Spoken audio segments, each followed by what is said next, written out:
ഗുരവേ സർവലോകാനാം വിഷജേ ഭവരോഗിണാം നിധയേ സർവവിദ്യാനാം ദക്ഷിണാമൂർത്തയേ നമഃ. ശിവം ശിവകരം ശാന്തം ശിവാത്മാനം ശിവോത്തമം ശിവമാർഗപ്രണേതാരം പ്രണതോസ്മി സദാ ശിവം. ഭൂതനാഥ സദാനന്ദ സർവഭൂതദയാപരാ രക്ഷ രക്ഷ മഹാബാഹോ ശാസ്ത്രേ തുഭ്യം നമോ നമഃ. കൃഷ്ണായ വാസുദേവായ ദേവകീ നന്ദനായ ച നന്ദഗോപകുമാരായ ശ്രീഗോവിന്ദായ നമോ നമഃ. കാളി കാളി മഹാകാളി ഭദ്രകാളി നമോസ്തുതേ. കുലം ച കുലധർമ്മം ച മാം ച പാലയ പാലയ. ഓം ഗംഗണപതയേ നമഃ. ഓം സരസ്വതിയേ നമഃ. എല്ലാവർക്കും നമസ്കാരം. ഒരു ചിങ്ങമാസത്തിൽ അഷ്ടമിരോഹിണി നാളിൽ ഇങ്ങനെ ഒരു ക്ഷേത്രാങ്കണത്തിൽ വന്നിരിക്കുക, ആല് വീശുന്ന ആ കാറ്റും കൊണ്ട് ആ ഓക്സിജൻ ശ്വസിച്ച് ഇങ്ങനെ വന്നിരിക്കാൻ ഒരു ഭാഗ്യം ഉണ്ടാവുക. നമുക്ക് തോന്നും ഇതൊക്കെ എത്ര വലിയ കാര്യമാണോ എന്ന്. പക്ഷേ ഇവിടെ വരണം എന്ന് ആഗ്രഹിച്ചിട്ട് വരാൻ കഴിയാത്ത പലരും ഉണ്ടായിരിക്കും. ഇവിടെ വരില്ല എന്ന് പറ്റുണ്ടാവില്ല, പോവാന്ന് കരുതിയിട്ട് എത്തിപ്പെട്ടവരുണ്ടായിരിക്കും. അപ്പോൾ ഒരു പ്രഭാഷണ വേദിയിൽ എത്തിപ്പെട്ടു. ഇതുവരെ നല്ല സന്തോഷമായിട്ട് ഭഗവാന്റെ പിറന്നാളാണ്, കല്യാണ സൗഗന്ധികമൊക്കെ കണ്ടു രസിച്ചിരുന്നു അല്ലേ. പക്ഷേ ഒരു പ്രഭാഷണം എന്ന് പറയുമ്പോൾ അതെന്താണ്? ചിലപ്പോൾ ആദ്യമായിട്ട് പ്രഭാഷണം കേൾക്കുന്നവരുണ്ടാവും അല്ലേ. ഒന്ന് കൈപൊന്തിച്ചേ. നാണൊന്നും വിചാരിക്കേണ്ട, അല്ല, എല്ലാവരും ആത്മീയമായ അറിവുള്ളവരാ. അപ്പോൾ ഒരുപാട് പ്രഭാഷണം കേട്ടവരും ഉണ്ടാവും. ഒരുപാട് വർഷമായി നമ്മൾ ശ്രീകൃഷ്ണ ജയന്തി ഇങ്ങനെ ആഘോഷിക്കുന്നു. ആഘോഷങ്ങൾ എന്തുകൊണ്ടാണ് നമ്മൾ ഇത്രയും അനിവാര്യതയായി എടുക്കുന്നത്? അതിനെക്കുറിച്ച് ആദ്യം ചിന്തിക്കണം.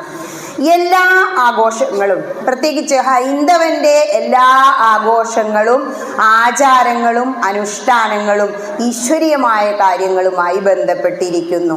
എന്താണ് ഈശ്വരീയത? ഇപ്പോൾ ഇന്ന് ചിങ്ങമാസത്തിലെ അഷ്ടമി, രോഹിണി നാളെയാ. അഷ്ടമി രോഹിണിയും ചേർന്ന് വരുന്ന ദിവസം വളരെ കുറവായിരിക്കുന്ന പറയാ. തിഥിയാണ് അഷ്ടമി, രോഹിണി നക്ഷത്രം. അപ്പോൾ അങ്ങനെയുള്ള ഒരാഘോഷം ശ്രീകൃഷ്ണന്റെ ജന്മാഷ്ടമി. അവതാരങ്ങൾ ഇഷ്ടം പോലെ നമുക്കുണ്ട്, ഭാഗവതം എടുത്തു നോക്കിയാൽ അറിയാം. പക്ഷേ പൂർണ്ണാവതാരമായ കൃഷ്ണന്റെ ഈ അഷ്ടമി രോഹിണി പോലെ നമ്മൾ ഒരാഘോഷവും എടുക്കാറില്ല, അല്ലെങ്കിൽ ഒരവതാരത്തിൻ്റെയും ജന്മദിനം അത്ര അങ്ങോട്ട് ആഘോഷിക്കാറില്ല. എന്തുകൊണ്ട് ശ്രീകൃഷ്ണന്റെ ജന്മാഷ്ടമി ഇത്രയും വിപുലമായി ആഘോഷിക്കുന്നു? ആഘോഷങ്ങൾ എന്തിനു വേണ്ടിയാണ്? ഇങ്ങനെ കുറേ സംശയങ്ങൾ. അതായത് നമ്മുടെ മനുഷ്യൻ എന്ന് പറയുമ്പോൾ കുറഞ്ഞ ഇൻസ്റ്റിങ്ക്റ്റിൽ ജനിച്ചു വീഴുന്ന ഒരു ജീവിയാണ്. ജനിച്ചു വീഴുമ്പോൾ മലർന്നങ്ങനെ കിടക്കും. ഒരു 3 മാസം കഴിയുമ്പോൾ ഒന്ന് കമന്ന് വീഴും. അതും കഴിഞ്ഞ് ഒരു 3 മാസം കൂടി, 6 മാസമൊക്കെ ആകുമ്പോഴേക്കൊന്ന് പതുക്കെ എഴുന്നേറ്റിരിക്കും. പിന്നെയും 3 മാസം, 9 മാസം ആകുമ്പോഴേക്കാണ് ഒന്ന് പതുക്കെ എഴുന്നേറ്റ് നിന്ന് ചന്തി കുത്തി വീഴാൻ തുടങ്ങുക. ഇത്രയും കുറഞ്ഞ ഇൻസ്റ്റിങ്ക്റ്റോടു കൂടി ജനിക്കുന്ന ഒരു ജീവി, അതെന്തേ അങ്ങനെ പറയാൻ? പശു, പട്ടി, പൂച്ച, ആടൊക്കെ നോക്കൂ, പ്രസവിച്ച് വീണ് നിമിഷ നേരം കൊണ്ട് പെടഞ്ഞെഴുന്നേറ്റ് അവർ ഓടുന്നത് കാണാം. മനുഷ്യനോ അങ്ങനെ കിടക്കൂലേ, മലന്ന് വീണാ മലന്ന് അങ്ങനെ കിടക്കും. 1 വർഷം മറ്റുള്ളവരുടെ സഹായത്തോടു കൂടി മാത്രമേ അവന് അതിജീവിക്കാൻ കഴിയും. അങ്ങനെ കുറഞ്ഞ ഇൻസ്റ്റിങ്ക്റ്റിൽ ജനിച്ചു വീഴുന്ന ഈ കുട്ടി അല്ലെങ്കിൽ മനുഷ്യൻ, എന്താ സ്കന്ദപുരാണം പറയുന്നത്? ജന്മനാൽ ജായതേ മർത്യ, ജന്മം കൊണ്ട് നീ വെറും മനുഷ്യൻ, മർത്യൻ. മർത്യൻ എന്ന് പറഞ്ഞാൽ മരണമുള്ളവനാണ് മനുഷ്യൻ. സംസ്കാരാൽ ഭവേ ദ്വിജ, സംസ്കാരം കൊണ്ട് അവൻ ദ്വിജൻ, ബ്രാഹ്മണനായി മാറുന്നു. ആരാ ബ്രാഹ്മണൻ? ബ്രഹ്മജ്ഞാനേന ഏവ ബ്രാഹ്മണ, ബ്രഹ്മജ്ഞാനമുള്ളവനാണ് ബ്രാഹ്മണൻ. അപ്പോൾ ബ്രാഹ്മണൻ എന്ന് പറയുമ്പോൾ നമ്മുടെ മനസ്സിലെ സങ്കല്പം മാറി. ആരാണോ ജ്ഞാനമുള്ളവൻ, ജ്ഞാനത്തിൻ്റെ വ്യത്യാസം എന്താ? അറിവുള്ളതും അറിവില്ലാത്തതുമായ ആ ഒരവസ്ഥ. ഭക്തന്മാരെ ഇവിടെ വന്നിരിക്കൂ. എന്താ ഭക്തന്റെ ലക്ഷണം? ഭക്തലക്ഷണതു ജിജ്ഞാസ ഏവ. എന്താ ജിജ്ഞാസ? എന്താ ഇപ്പൊ ഈ ആഘോഷങ്ങൾ ഇങ്ങനെ ആഘോഷിക്കാൻ? ടീച്ചർ 2-3 ചോദ്യങ്ങൾ ചോദിച്ചുല്ലോ, അതെന്താ എന്നറിയാനുള്ള ആ ഒരു ആകാംക്ഷ, ജിജ്ഞാസ. എന്താണ് ആഘോഷങ്ങൾ? ആചാരപ്രഭവോ ധർമ്മ, ഹൈന്ദവൻ ധർമ്മത്തിൽ അധിഷ്ഠിതമായി ജീവിക്കുന്നു. അപ്പോ ഈ ധർമ്മം തന്നെ പ്രഭവിക്കുന്നത്, ഉത്ഭവിക്കുന്നത് എവിടെ നിന്നാ? ആചാരങ്ങളിൽ നിന്നും അനുഷ്ഠാനങ്ങളിൽ നിന്നുമാണ്. അങ്ങനെയാണെങ്കിൽ ഈ ആചാരങ്ങൾ ആചരിക്കുന്നവൻ എങ്ങനെയാന്നാ പറയുന്നത്? യദ്യദാചരതി ശ്രേഷ്ഠ, ആരാണോ ഇതെല്ലാം ആചരിക്കുന്നത് അവൻ ശ്രേഷ്ഠനാകുന്നു അർജുന, ഭഗവാൻ പറയുന്നുണ്ട്. അപ്പോ ആചാരം ഉണ്ടായിരുന്നതുകൊണ്ടാണ് ധർമ്മം തന്നെ പ്രഭവിച്ചത്, ഉത്ഭവിച്ചത്. ഈ ധർമ്മത്തിൽ അധിഷ്ഠിതമായി നമ്മൾ അങ്ങനെ ആചാരങ്ങളെല്ലാം ആചരിച്ച് അനുഷ്ഠിച്ച് ഇങ്ങനെ കുറെ കാലമായി ജീവിക്കുന്നു ഇല്ലേ? എന്തിനാണ് ഇങ്ങനെ കുറേ വർഷം നമ്മളിവിടെ ജീവിക്കുന്നത്? കൃഷ്ണന്റെ കഥയാവും നിങ്ങൾ പ്രതീക്ഷിച്ചേ അല്ലേ? കൃഷ്ണനെ കുറിച്ച് പറയാം, കഥ അറിയാത്തവരാരും ഇല്ല. പൊതുവേ എൻ്റെ അടുത്ത് പറയും ആചാര്യന്മാർ, ടീച്ചറേ കഥ പറയണ്ട കേട്ടോ, തത്വം പറഞ്ഞാൽ മതി. കാരണം എന്താണോ, പ്രഭാഷണം എന്ന് കേട്ടാൽ പലർക്കും ഇപ്പം അങ്ങോട്ട് പോകാൻ ഇഷ്ടമില്ല. കാരണം എന്താ, ഈ കഥ കേട്ട് കേട്ട് കേട്ട് മടുത്തു എന്ന് പറയാൻ പറ്റില്ല. ഇതെന്നെ അറിയുന്നതല്ലേ, പിന്നെ എന്തിനാന്ന് വിചാരിക്കും. ഹൈന്ദവന്റെ എല്ലാ കഥകൾക്ക് പിന്നിലും ഒരു തത്വമുണ്ട്. ആ തത്വങ്ങളെ കുറിച്ച് വിചാരം ചെയ്യണം, മനനം ചെയ്യണം. അതിനാണ് ഭക്തി പ്രഭാഷണങ്ങൾ. നിങ്ങളിങ്ങനെ ഇവിടെ വന്ന് ഇരുന്ന് കുറേ പ്രഭാഷണങ്ങൾ കേട്ട് കഴിഞ്ഞവരാണെങ്കിൽ ഒന്ന് ചിന്തിക്കുക, എനിക്ക് എന്ത് മാറ്റം വന്നു? ഞാനിപ്പോൾ കുറേ ഓണം ഉണ്ടു എന്ന് പറയും. ഇത്രയും കാലം ഇവിടെ ശ്രീകൃഷ്ണ ജയന്തി ഇങ്ങനെ ആഘോഷിച്ചു, സദ്യയൊക്കെ ഉണ്ടു, കുറേ ശോഭായാത്രയൊക്കെ പോയി, എനിക്ക് എന്ത് മാറ്റം വന്നു? ഇങ്ങനെ ആചാര്യസ്വാമി എന്താ പറഞ്ഞത്? മനുഷ്യരൂപേണ മൃഗം ചരന്തി, മനുഷ്യന്റെ രൂപയുള്ളൂ നിങ്ങൾക്ക് മൃഗത്തെ പോലെ സഞ്ചരിക്കുന്നതെന്ന്. എന്താ അങ്ങനെ പറഞ്ഞത് ആചാര്യസ്വാമി? കാരണം നമ്മൾ ജനിച്ച് ജീവിച്ച് ഉണ്ടുറങ്ങി ഇങ്ങനെ കുറേ കാലം കഴിഞ്ഞ് അങ്ങോട്ട് മരിച്ചു പോണു. അതായത് എന്താ, ചത്തുപോകുന്നു, അങ്ങനെയാ പറയുന്നത് പൂന്താനം. അപ്പോൾ ചത്തുപോകുന്നു എന്നുള്ളതിൽ നിന്നും നമ്മൾ എന്ത് ചെയ്യണം?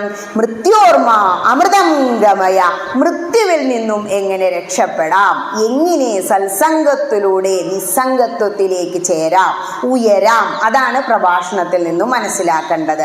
ഇനി ഈ ജന്മാഷ്ടമി പോലെ ഒരുപാട് ആഘോഷങ്ങൾ നമുക്കുണ്ട്. എന്തിനു വേണ്ടി നമ്മൾ ഇത് ആഘോഷിക്കുന്നു? കാരണം ഭഗവത് സ്മരണ. ഭഗവാൻ എന്താ പറഞ്ഞേ? എപ്പോഴാ കൃഷ്ണ അങ്ങയെ സ്മരിക്കണ്ടേ ചോദിച്ചപ്പോൾ പറയാണ്, തസ്മാത് സർവേഷു കാലേഷു മാം അനുസ്മര, എല്ലാ സമയവും എന്നെ അനുസ്മരിച്ചോളൂ. ഭഗവാൻ ഇങ്ങനെ ആലോചിക്കുക. അപ്പം രാവിലെ നീ എഴുന്നേറ്റ് ഉടനെ ചിന്തിച്ചു, അയ്യോ ഇന്ന് അഷ്ടമി രോഹിണിയാ, അമ്പലത്തിലേക്ക് വന്നൂല്ലേ, അല്ലെങ്കിൽ അടുക്കളയിൽ അങ്ങനെ തിരിയും, ജോലി സ്ഥലത്ത് പോവും, അവധിയും കിട്ടി, അപ്പോൾ ഇവിടെ വന്നിരുന്നു. എല്ലാ സമയത്തും പോട്ടെന്നുള്ളവരാണെങ്കിലും ദ്രൗപദിയെക്കുറിച്ചും തത്വത്തിൻ്റെ നിറകുടമാണ് ദ്രൗപദി ദേവി. കയറിങ്ങനെ വരുമ്പോഴാ ദ്രൗപദിയെ കുറിച്ച് പറയുന്നത്, അവളൊരു സുന്ദരിയായിരുന്നു എന്ന് പറഞ്ഞുകൊണ്ട് അങ്ങനെ കളിക്കുക. അങ്ങനെ അത് കേട്ടുകൊണ്ട് കയറി വരുമ്പോഴത്തെ ആ ഒരു സുഖം, കാരണം അമ്പലത്തിലേക്ക് കയറി വന്ന ഇന്ദ്രിയങ്ങളെ സുഖിപ്പിക്കാൻ നമുക്ക് കഴിയും. നമ്മുടെ ജനം വെറുതെ പോയി തൊഴുതു പോരുക, അതാ കുട്ടികളൊന്നും ഇപ്പൊ അമ്പലത്തിലേക്ക് വരാത്തത്. ഇവിടെ കയറി വരുമ്പോൾ നമ്മളെ പഞ്ചേന്ദ്രിയങ്ങളെ നമ്മൾ സുഖിപ്പിക്കും. കയറി വന്നപ്പോൾ തന്നെ ഇതേ കല്യാണ സൗഗന്ധികം കേട്ടു, ശ്രവണ സുഖം, ഈശ്വരീയമായ ഒരു ചിന്ത നമ്മുടെ മനസ്സിലേക്ക് വന്നു. അതാ ഭഗവാൻ പറയുന്നത്, മാമനുസ്മരചിത്തം മയ്യേവ പ്രവിലീയതേ, ആരാണോ എന്നെ കുറിച്ച് ചിന്തിക്കുന്നത് ആ മനസ്സ്, ആ ആത്മാവ് എന്നിലേക്ക് ലയിച്ചു ചേരുന്നു. അതെന്താ, വെറുതെ ഇങ്ങനെ ജീവിച്ച് മരിച്ചു പോയാൽ മതിയോ? ഞാൻ പറഞ്ഞു, കുഞ്ഞ് കുറഞ്ഞ ഇൻസ്റ്റിങ്ക്റ്റിൽ ജനിച്ചു വീഴുന്ന പിന്നീട് അവൻ എങ്ങനെ അവൻ്റെ ജീവിതം കൈകാര്യം ചെയ്യുന്നു, അവിടെയാണ് നമ്മുടെ ആത്മാവിനെ ഭഗവാനിലേക്ക് ചേർക്കുക എന്നുള്ള ആ ഒരു തത്വം സംഭവിക്കുന്നത്. കാരണം ഈ ശരീരം പ്രകൃതിയിൽ നിന്ന് എടുത്തുണ്ടാക്കിയതാ. ഈ ജനിച്ചു വീഴുന്ന കുട്ടി എത്ര കിലോ? 2 കിലോ. ആര് കഴിച്ച ഭക്ഷണം? അമ്മയും അച്ഛനും കഴിച്ച ഭക്ഷണം. വന്നപ്പോൾ എന്താ കൊണ്ടുവന്നത്? ഈ ജീവൻ അല്ലെങ്കിൽ ആത്മാവിനെ മാത്രം. അപ്പൊ നമ്മുടെ സ്വന്തം എന്ന് പറയാൻ എന്തേ ഉള്ളൂ? ഈ ശരീരം ഇല്ല, ജീവനേ ഉള്ളൂ. ഈ ശരീരം 2 കിലോയിൽ നിന്നും 60 കിലോ ആയെങ്കിൽ അത് എവിടെ നിന്നാ എടുത്ത്? ഈ പ്രകൃതിയിൽ നിന്നെടുത്തു. ഈ ശരീരം പ്രകൃതിയിൽ നിന്ന് വന്നത് പ്രകൃതിയിലേക്ക് തന്നെ പോകും, അത് താനെ പോയിക്കോളും. പക്ഷേ നമ്മുടെ ആത്മാവ് അല്ലെങ്കിൽ ജീവൻ, നമ്മളെല്ലാം ഓരോ ചെറിയ അംശാവതാരങ്ങളാ. ഭഗവാൻ പൂർണ്ണാവതാര പറഞ്ഞില്ലേ? ഈ ജീവന് അല്ലെങ്കിൽ ഈ ആത്മാവിനെ വന്ന സ്ഥലത്തേക്ക് എവിടുന്നാ വന്നത്?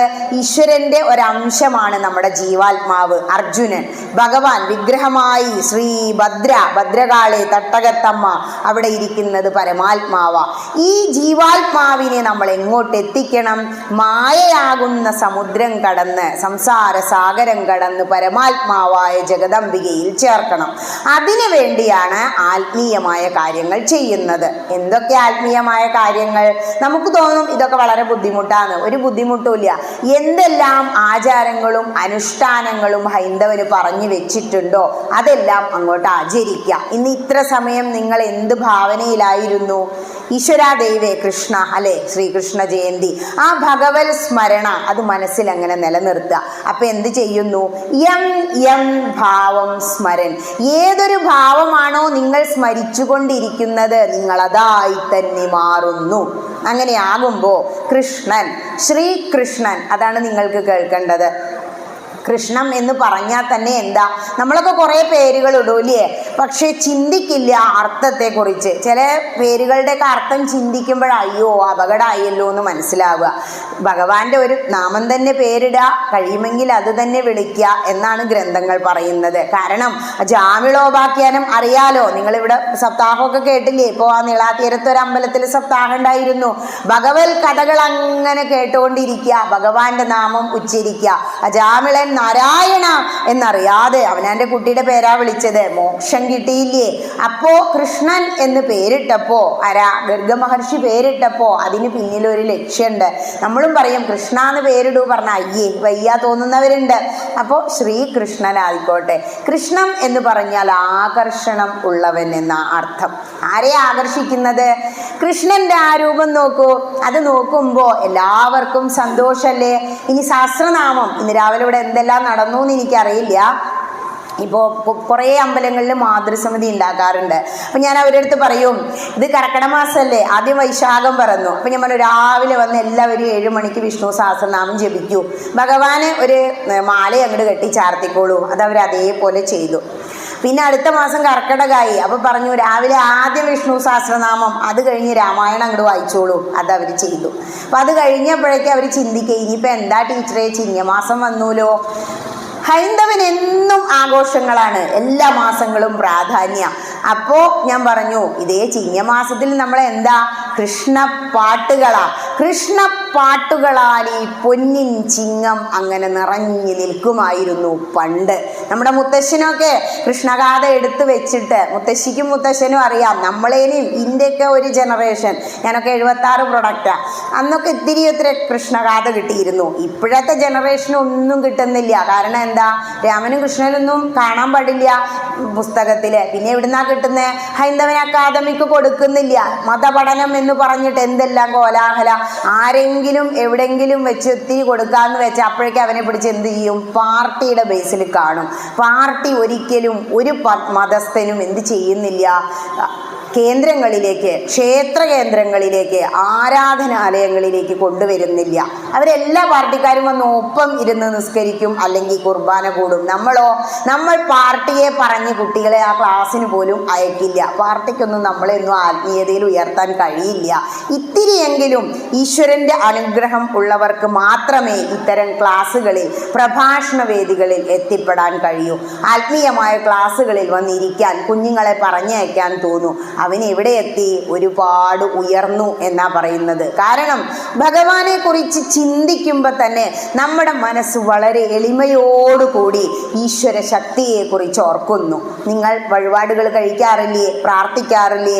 ആ വഴിപാടിനെ കുറിച്ച് ഓർക്കുമ്പോൾ തന്നെ ഈശ്വര ശക്തിയെക്കുറിച്ച് വളരെ എളിമയോടുകൂടി നമ്മൾ ചിന്തിക്കുന്നു. അപ്പം അങ്ങനെ ഒരു ശക്തിയെക്കുറിച്ച് ഒരു അറിവ് കുട്ടിക്ക് നൽകണം. നൽകാതിരിക്കുമ്പോഴാണ് അവനൊന്നും അറിയാത്തത്. അപ്പം എന്ത് ചെയ്യാം? ചിങ്ങം കൃഷ്ണപ്പാട്ടാൽ നിറയ്ക്കുന്നതിന് വേണ്ടി 2-3 കാര്യങ്ങൾ ഞാൻ കൃഷ്ണഗാഥയിലെ കാര്യങ്ങൾ പറഞ്ഞു തരാം. കൃഷ്ണഗാഥ ഇങ്ങോട്ട് എടുത്തു വെച്ചാലേ കൃഷ്ണന്റെ ദശമം പറയില്ലേ, ഭാഗവതം, ശ്രീമദ് ഭാഗവതാഖ്യോയം പ്രത്യക്ഷ കൃഷ്ണയേവഹി. ഭാഗവതം എന്ന് പറഞ്ഞാൽ പ്രത്യക്ഷ കൃഷ്ണനാ, ഭഗവാൻ ഗ്രന്ഥരൂപത്തിൽ നമ്മുടെ മുന്നിലിരിക്കുക. ആ ഭാഗവതത്തിലെ ദശമം ഇന്നൊക്കെ ഇപ്പോൾ രാവിലെ തന്നെ എന്ത് ചെയ്യുന്നറിയോ, ഗുരുവായൂര് ദശമം മുഴുവനായിട്ട് വായിക്കും. എന്നിട്ട് ആ ഊട്ടുപുരയിൽ, അന്നൊക്കെ അവിടെ ഊട്ടുപുരയിലാ വായന, ഇങ്ങോട്ടും അങ്ങോട്ടും തിരിഞ്ഞിരുന്നിട്ട് അവിടെ തന്നെ സദ്യ. ഭാഗവതം കേട്ടവർക്ക് ഫസ്റ്റ് സദ്യ, അല്ലാത്തവരൊക്കെ ക്യൂല് നിൽക്കും. അന്ന് അങ്ങനെയായിരുന്നു. എൻ്റെ അമ്മ എന്നെ കൈപിടിച്ച് കൊണ്ടുപോകുന്ന ഒരു സംസ്കാരം ഉണ്ടായിരുന്നു. ഈശ്വരീയമായ കാര്യങ്ങൾ ചെയ്യുന്നവർക്ക് അടുത്ത ജന്മം ഉണ്ടെങ്കിൽ അങ്ങനെ ഒരു സംസ്കാരം ഉണ്ടായിരിക്കും. ആ സംസ്കാരമുള്ള ഒരു അന്തരീക്ഷത്തിൽ നമ്മൾ വന്ന് പിറക്കും. അപ്പോൾ ആ ദശമത്തിലൂടെ പോകുന്ന എല്ലാ കാര്യങ്ങളും ചെറുശ്ശേരി നമ്പൂതിരിപ്പാട് ലളിതമായി എഴുതി വെച്ചിരിക്കുക. എന്താ പറയുന്നത് അറിയോ? കൃഷ്ണനെ കുറിച്ച് പറയാ, എള്ളിൽ നിറഞ്ഞുള്ളോരെണ്ണയെ പോലെ പോയി ഉള്ളിൽ നിറഞ്ഞു ജഗത്തിലെല്ലാം. എത്ര ലളിതമായിട്ടാണ് ഈശ്വര കഥകളെ, ഈശ്വരൻ്റെ തത്വങ്ങളെ, അതാണ് ഈ ലോകത്തിലെ സർവ്വ തത്വങ്ങളെയും കറന്നെടുത്ത് ഇത്രയും ലളിതമായി വെച്ച ഗ്രന്ഥമാണ് കൃഷ്ണഗാഥ. കൃഷ്ണപ്പാട്ട് അങ്ങനത്തെ ബുക്കുകളും ഉണ്ട്, രണ്ടും ഒന്ന് തന്നെയാണ്. അപ്പോൾ അങ്ങനെ ചിന്തിക്കുമ്പോൾ എന്താണ് ഈ 2 വരിയുടെ അർത്ഥം? ഈ വരികൾ അങ്ങനെ വായിച്ചു പോയി, സ്കൂളിൽ പഠിച്ചു. എന്താ പറയുന്നത്? എള്ള് എല്ലാവർക്കും അറിയാം. എള്ള് എന്ന് പറഞ്ഞാൽ തിലം എന്ന് പറയില്ലേ, തിലഹോമൊക്കെ നടത്താറില്ലേ? ഈ എള്ളിന് അപാരമായ ശക്തി ഉണ്ട് കേട്ടോ. അതിൽ നിന്നാണ് എള്ളെണ്ണ എടുത്ത് വിളക്ക് കത്തിക്കുന്നത്. അതിനൊരുപാട് തത്വങ്ങളുണ്ട്. ഈ എള്ളിൻ്റെ ഉള്ളിൽ എണ്ണ നിറഞ്ഞിരിക്കുന്നത് നമ്മൾ കാണുന്നില്ല, ഉണ്ടോ? അതുപോലെയാണ് ഭഗവത് ശക്തി. എള്ളിൽ നിറഞ്ഞ എണ്ണയെ പോലെ ഉള്ളിൽ നിറഞ്ഞു. അപ്പൊ നമ്മുടെ ഉള്ളിൽ എന്തുണ്ട്? ഭഗവാനുണ്ട്. ഞാൻ പറഞ്ഞില്ലേ, നമ്മൾ അംശാവതാര, ഇതിനുള്ളിലുള്ള ജീവൻ, ആത്മാവ് ഈശ്വര ശക്തിയാണ്. അതിൻ്റെ അനന്ത ശക്തിയെ കുറിച്ച് നമ്മൾ അറിഞ്ഞാൽ ഒരിക്കലും പിന്നെ ഗ്രന്ഥം നമ്മൾ താഴെ വെക്കില്ല. അത്രയും ശക്തിയാണ് നമ്മുടെ ഗ്രന്ഥങ്ങൾക്ക്. ഇനി ഈ ഉള്ളിലുണ്ടെന്ന് പറഞ്ഞത്, ഇനിയിപ്പോൾ നമ്മൾ ആദ്യം നമ്മുടെ അടിസ്ഥാന ഗ്രന്ഥമായ വേദങ്ങളെക്കുറിച്ച് ചിന്തിച്ചോളൂ. വേദത്തിൽ വിഷ്ണു സൂക്തത്തിൽ പറയുന്നുണ്ട്, ഗുഹകളിൽ എങ്ങനെയാണോ ഇരിക്കുന്നത് ഓരോ വ്യക്തികളും, അതുപോലെ ഓരോ വാക്കുകളിലും ഗുഹകളിൽ ഇരിക്കുന്നത് പോലെ വിഷ്ണു നിറഞ്ഞിരിക്കുന്നു. ഭാഗവതം എന്താ പറയുന്നത്? വിഷ്ണു സർവഗുഹാശയ. അവതാരം പറയുമ്പോൾ പറയുന്നതാ. ഈ ദശമത്തിലെത്തുമ്പോൾ ഓരോ കളികളും, ഭഗവാന്റെ ഓരോ കളികളും അങ്ങനെ നിറച്ചു വെച്ചിരിക്കുക. അപ്പോൾ ഭാഗവതം തന്നെ ഇന്ന് രാവിലെ വായിച്ചവരുണ്ടാവും. ഇപ്പോൾ കൃഷ്ണൻ എന്ന വാക്കിനെ കുറിച്ച് രാവിലെ നിങ്ങൾ സഹസ്രനാമം ചൊല്ലിയപ്പോൾ ഈ സഹസ്രനാമം ഒക്കെ അധരവ്യായാമമായിട്ട് ചൊല്ലരുത്. ഒരു മുത്തശ്ശി വിളിച്ചു, നാരായണീയം ക്ലാസ് കേൾക്കുന്നതാ, വാട്സപ്പിലൂടെ കൊടുക്കുന്നതാ. ടീച്ചറെ 84 ഞാനിത് ചൊല്ലാൻ തുടങ്ങിയതാട്ടോ. ഇപ്പൊ 2024 ഇപ്പോഴതിൻ്റെ അർത്ഥം എന്താ മനസ്സിലായത്? നാരായണീയക്കാരൊക്കെ ഇവിടെ ഇരിക്കുന്നുണ്ടാവൂലേ? എന്താ അതിൻ്റെ ഉള്ളിൽ പറഞ്ഞു വെച്ചിരിക്കണേ? കടുകട്ടി സംസ്കൃതാ, ബുദ്ധിമുട്ടാ മനസ്സിലാക്കാൻ. അപ്പോൾ ഈ വിഷ്ണു സഹസ്രനാമം അങ്ങനെ ചൊല്ലിപ്പോകുമ്പോൾ ആചാര്യസ്വാമികളുടെ വ്യാഖ്യാനം എടുത്തു വെച്ചാൽ കൃഷ്ണൻ എന്ന വാക്കിനെ അദ്ദേഹം അതിൽ സുന്ദരമായി എഴുതി വെച്ചിരിക്കുക. കൃഷ്ണം എന്നുള്ളതിന് എന്താ വെച്ചിരിക്കുന്നതെന്നറിയോ? പരമാനന്ദത്തിൻ്റെ ഇരിപ്പിടം, അതാണ് കൃഷ്ണൻ. എന്തേ? കൃഷ്ണനെ നോക്കൂ, അപ്പം നമുക്കൊരു സന്തോഷം അല്ലേ? ഇപ്പൊ നമ്മള് കലിസന്ധാരണോപനിഷത്തിലെ മന്ത്ര എപ്പോഴും ചൊല്ലുക. എന്താ? ഹരേ രാമ രാമ രാമ ഹരേ ഹരേ, ഹരേ കൃഷ്ണ കൃഷ്ണ കൃഷ്ണ ഹരേ ഹരേ. അപ്പൊ എന്തേ അവിടെ ആദ്യം രാമ എന്ന് ചൊല്ലിയത്? ഞാൻ പറഞ്ഞില്ലേ, നമ്മുടെ ഉള്ളിലുള്ള ജീവൻ എന്ന് പറയുന്നതാണ് രാമ. ഞാനാണത്. പക്ഷേ രണ്ടാമതാ പറയുന്നത് ഹരേ കൃഷ്ണ. കൃഷ്ണൻ എന്ന് പറഞ്ഞാൽ നമ്മുടെ ആത്മാവ് തന്നെയാണ്. ഈ ജീവാത്മാവിനെ എങ്ങനെ കൃഷ്ണനാകുന്ന പരമാത്മാവിലേക്ക് എത്തിക്കാം, അതിനാണ് പ്രഭാഷണങ്ങൾ. അപ്പൊ എന്തുകൊണ്ടാണ് ആചാര്യസ്വാമി 32 വയസ്സ് വരെ ജീവിച്ചുള്ളൂ. അദ്ദേഹം പറയാണ് കൃഷ്ണം എന്ന് പറഞ്ഞാൽ അർത്ഥം പരമാനന്ദത്തിന്റെ ഇരിപ്പിടം തന്നെയാണ്. ആനന്ദം തന്നെയല്ലേ. നോക്കൂ, ഭഗവാൻ ആ മാലയൊക്കെ അങ്ങനെ അടിഞ്ഞ് കസ്റ്റിൽ തുളസി കല്യാണി ഗോവിന്ദ ചരണപ്രിയേ, ഹേ തുളസി കല്യാണി ഞങ്ങളുടെ കൃഷ്ണനെ കണ്ടുവോ എന്ന് ഗോപികമാര് ചോദിക്കുമ്പോ ഈ കൃഷ്ണൻ ഓടക്കുഴലും വിളിച്ച് ചിരിച്ചുകൊണ്ട് അങ്ങനെ നിൽക്കുക. കരയാത്ത ചിരിക്കാത്ത കൃഷ്ണൻ കരഞ്ഞു എന്ന് തോന്നി ഇത്രേ രാമപുരത്ത് വാര്യർക്ക്. ആ വഞ്ചിപ്പാട്ട് അങ്ങനെ പാടുമ്പോ എന്തുകൊണ്ടോ ശൗരി കണ്ണു നീരാണിഞ്ഞു ധീരനായ ചിന്താമര കണ്ണനുണ്ടോ കരഞ്ഞിട്ടുള്ളൂ. എന്ത് സുന്ദരമായിട്ടാ മുത്തശ്ശിമാരൊക്കെ ഇങ്ങനെ സുഖിക്കും ഇത് കേട്ടാ. വലിയ വലിയ സാംസ്കൃത ശ്ലോകങ്ങളെക്കാൾ അവർക്ക് ഇഷ്ടം അവർ സ്കൂളിൽ പഠിച്ച ആ കൃഷ്ണപ്പാട്ടുകളാ. അതുകൊണ്ടാ കൃഷ്ണഗാഥ പറഞ്ഞത്, ഈ വഞ്ചിപ്പാട്ടുകൾ പറയുന്നത്. കാരണം ഒരിക്കലും ചിരിക്കാത്ത കരയാത്ത കൃഷ്ണൻ ചിരിച്ചു അല്ല കരഞ്ഞു എന്ന് തോന്നുക. ചിരിക്കുന്നുണ്ട്, എപ്പോഴും ചിരിക്കുന്നുണ്ട്. യുദ്ധം ചെയ്യുമ്പോൾ പോലും ചിരിച്ചുകൊണ്ട് അർജുനൻ എന്താ പറഞ്ഞ, അയ്യോ കൃഷ്ണ എനിക്ക് വെയ്യാട്ടോ, നകാംക്ഷേ വിജയം കൃഷ്ണ നജരാജ്യം സുഖാനിജ കിന്നോ രാജ്യേന ഗോവിന്ദ കിം ഭോഗേർ ജീവിതേന വാ. എനിക്ക് രാജ്യം സ്വത്തും ഒന്നും വേണ്ട, വരൂ കൃഷ്ണ നമുക്ക് പോവാന്ന്. എങ്ങനെയുണ്ട് യുദ്ധം ചെയ്യാനൊക്കെ എല്ലാവരും വിളിച്ചു നിർത്തിയിട്ടേ. അപ്പോഴും ഭഗവാൻ ചിരിച്ചു. ഗാണ്ഡീവം ശ്രംസദേഹസ്താൽ, ഹേ കൃഷ്ണ ഈ ഗാണ്ഡീവം ഇതേ താഴ്ന്നു പോണു ഊർന്നു പോണു കേട്ടോ, എനിക്ക് വെയ്യ. അർജുനന് വെയ്യായൊന്നുമില്ല, നമ്മളാണ് അർജുനനാകുന്ന ജീവന്മാർ. രാവിലെ നമ്മുടെ വീട്ടിൽ കാണുന്ന അവസ്ഥയാ. കുട്ടി എഴുന്നേറ്റ് വന്നിരുന്നിട്ട് എന്താ പറയാ, ഇന്ന് വെയ്യ, സ്കൂളിൽ പോണില്ല, എന്താ ഹോംവർക്ക് ചെയ്തിട്ടുണ്ടാവില്ലേ. മുത്തശ്ശനാണെങ്കിലും എഴുന്നേറ്റാ മുത്തശ്ശ എഴുന്നേൽക്കൂ, കുളിക്കൂ, ബ്രേക്ക്ഫാസ്റ്റ് കഴുകി, എനിക്കിന്ന് വയ്യ. ഈ മടിയന്മാരുടെ ഒരവസ്ഥ അങ്ങനെ കാണിച്ചു തരികയാണ്. കാരണം മടി കൊണ്ട് നമുക്കൊന്നും നേടാനാവില്ല എന്നുള്ള തത്വം ഭഗവാൻ ഗീതയിലൂടെ കാണിച്ചു തരിക. ഇങ്ങനെയുള്ള ഭഗവാന്റെ ജന്മദിനം. ഇനി ശ്രീമദ് ഭാഗവതത്തിനെ കുറിച്ച് ചിന്തിക്കാം. ഭാഗവതത്തിൽ ദശമം നിറഞ്ഞങ്ങനെ നിൽക്കുക. കൃഷ്ണൻ അങ്ങോട്ടോടി ഇങ്ങോട്ടോടി എന്തെല്ലാം ചെയ്തു.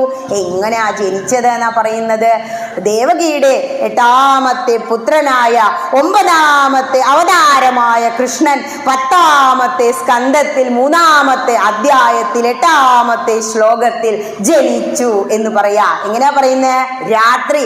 രാമൻ എപ്പോഴാ ജനിച്ചേ, നമ്മളിപ്പോ പറഞ്ഞു അഭിജിത്ത് മുഹൂർത്തത്തിൽ ശ്രീരാമചന്ദ്രന് പ്രാണപ്രതിഷ്ഠ നടത്തി. 12 മണി മുതൽ 1 മണി വരെ നട്ടുച്ച ഉച്ചത്തിൽ പഞ്ചഗ്രഹം നിൽക്കുന്ന നേരത്തിങ്കൽ അച്യുതൻ അയോധ്യയിൽ, അങ്ങനെയാ പറയുന്നത്. പക്ഷേ എപ്പോഴാ കൃഷ്ണൻ ജനിക്കുന്നേ, കള്ളനല്ലേ കൃഷ്ണൻ അല്ലെ. രാമൻ പറഞ്ഞാൽ നമുക്ക് ചെറിയൊരു പേടിയാ, കൃഷ്ണനെ ഒരു പേടിയില്ല നമുക്ക്, കള്ള കൃഷ്ണനാന്നാ പറയാ. കള്ളന്മാരെപ്പോഴാ പുറത്തിറങ്ങുക, നട്ടപാതിരക്കല്ലേ. നിശീതേ തമ ഉത്ഭൂതേ ജായവാനേ ജനാർദ്ദനേ. നിശീതേ തമ ഉത്ഭൂതേ, നട്ടപ്പാതിരയ്ക്ക് ജനിച്ചു. വിഷ്ണു സർവഗുഹാശയ എന്നാ പറയുന്നത്. വിഷ്ണു സർവഗുഹകളിലും ഉള്ളിൽ. ഏതാണ് ഈ ഗുഹ, നമ്മുടെ ഉള്ളിലാ. ഗുഡാകേശന ഭഗവാൻ എന്നാ പറയുന്നത്. നമ്മുടെ ഉള്ളിൽ ഒരു ഗുഹയുണ്ട്. ഈ ഗുഹയുടെ എല്ലാം ഉള്ളിൽ ഇന്ന് അഷ്ടമിരോഹിണിയായി കൃഷ്ണൻ അവതരിച്ചു. അതാണ് എപ്പോ, നിശീതേ തമ ഉത്ഭൂതേ, നട്ടപ്പാതിരയ്ക്ക്. ഇന്നലെ നട്ടപ്പാതിരയ്ക്ക് നല്ല മഴ ഉണ്ടായിരുന്നു അല്ലേ. ഭഗവാൻ ജനിച്ചപ്പോൾ നല്ല കാറ്റും കോളും മഴയൊക്കെ ഉണ്ടായിരുന്നു എന്ന് നമ്മൾ ആ കഥയിൽ വായിക്കും.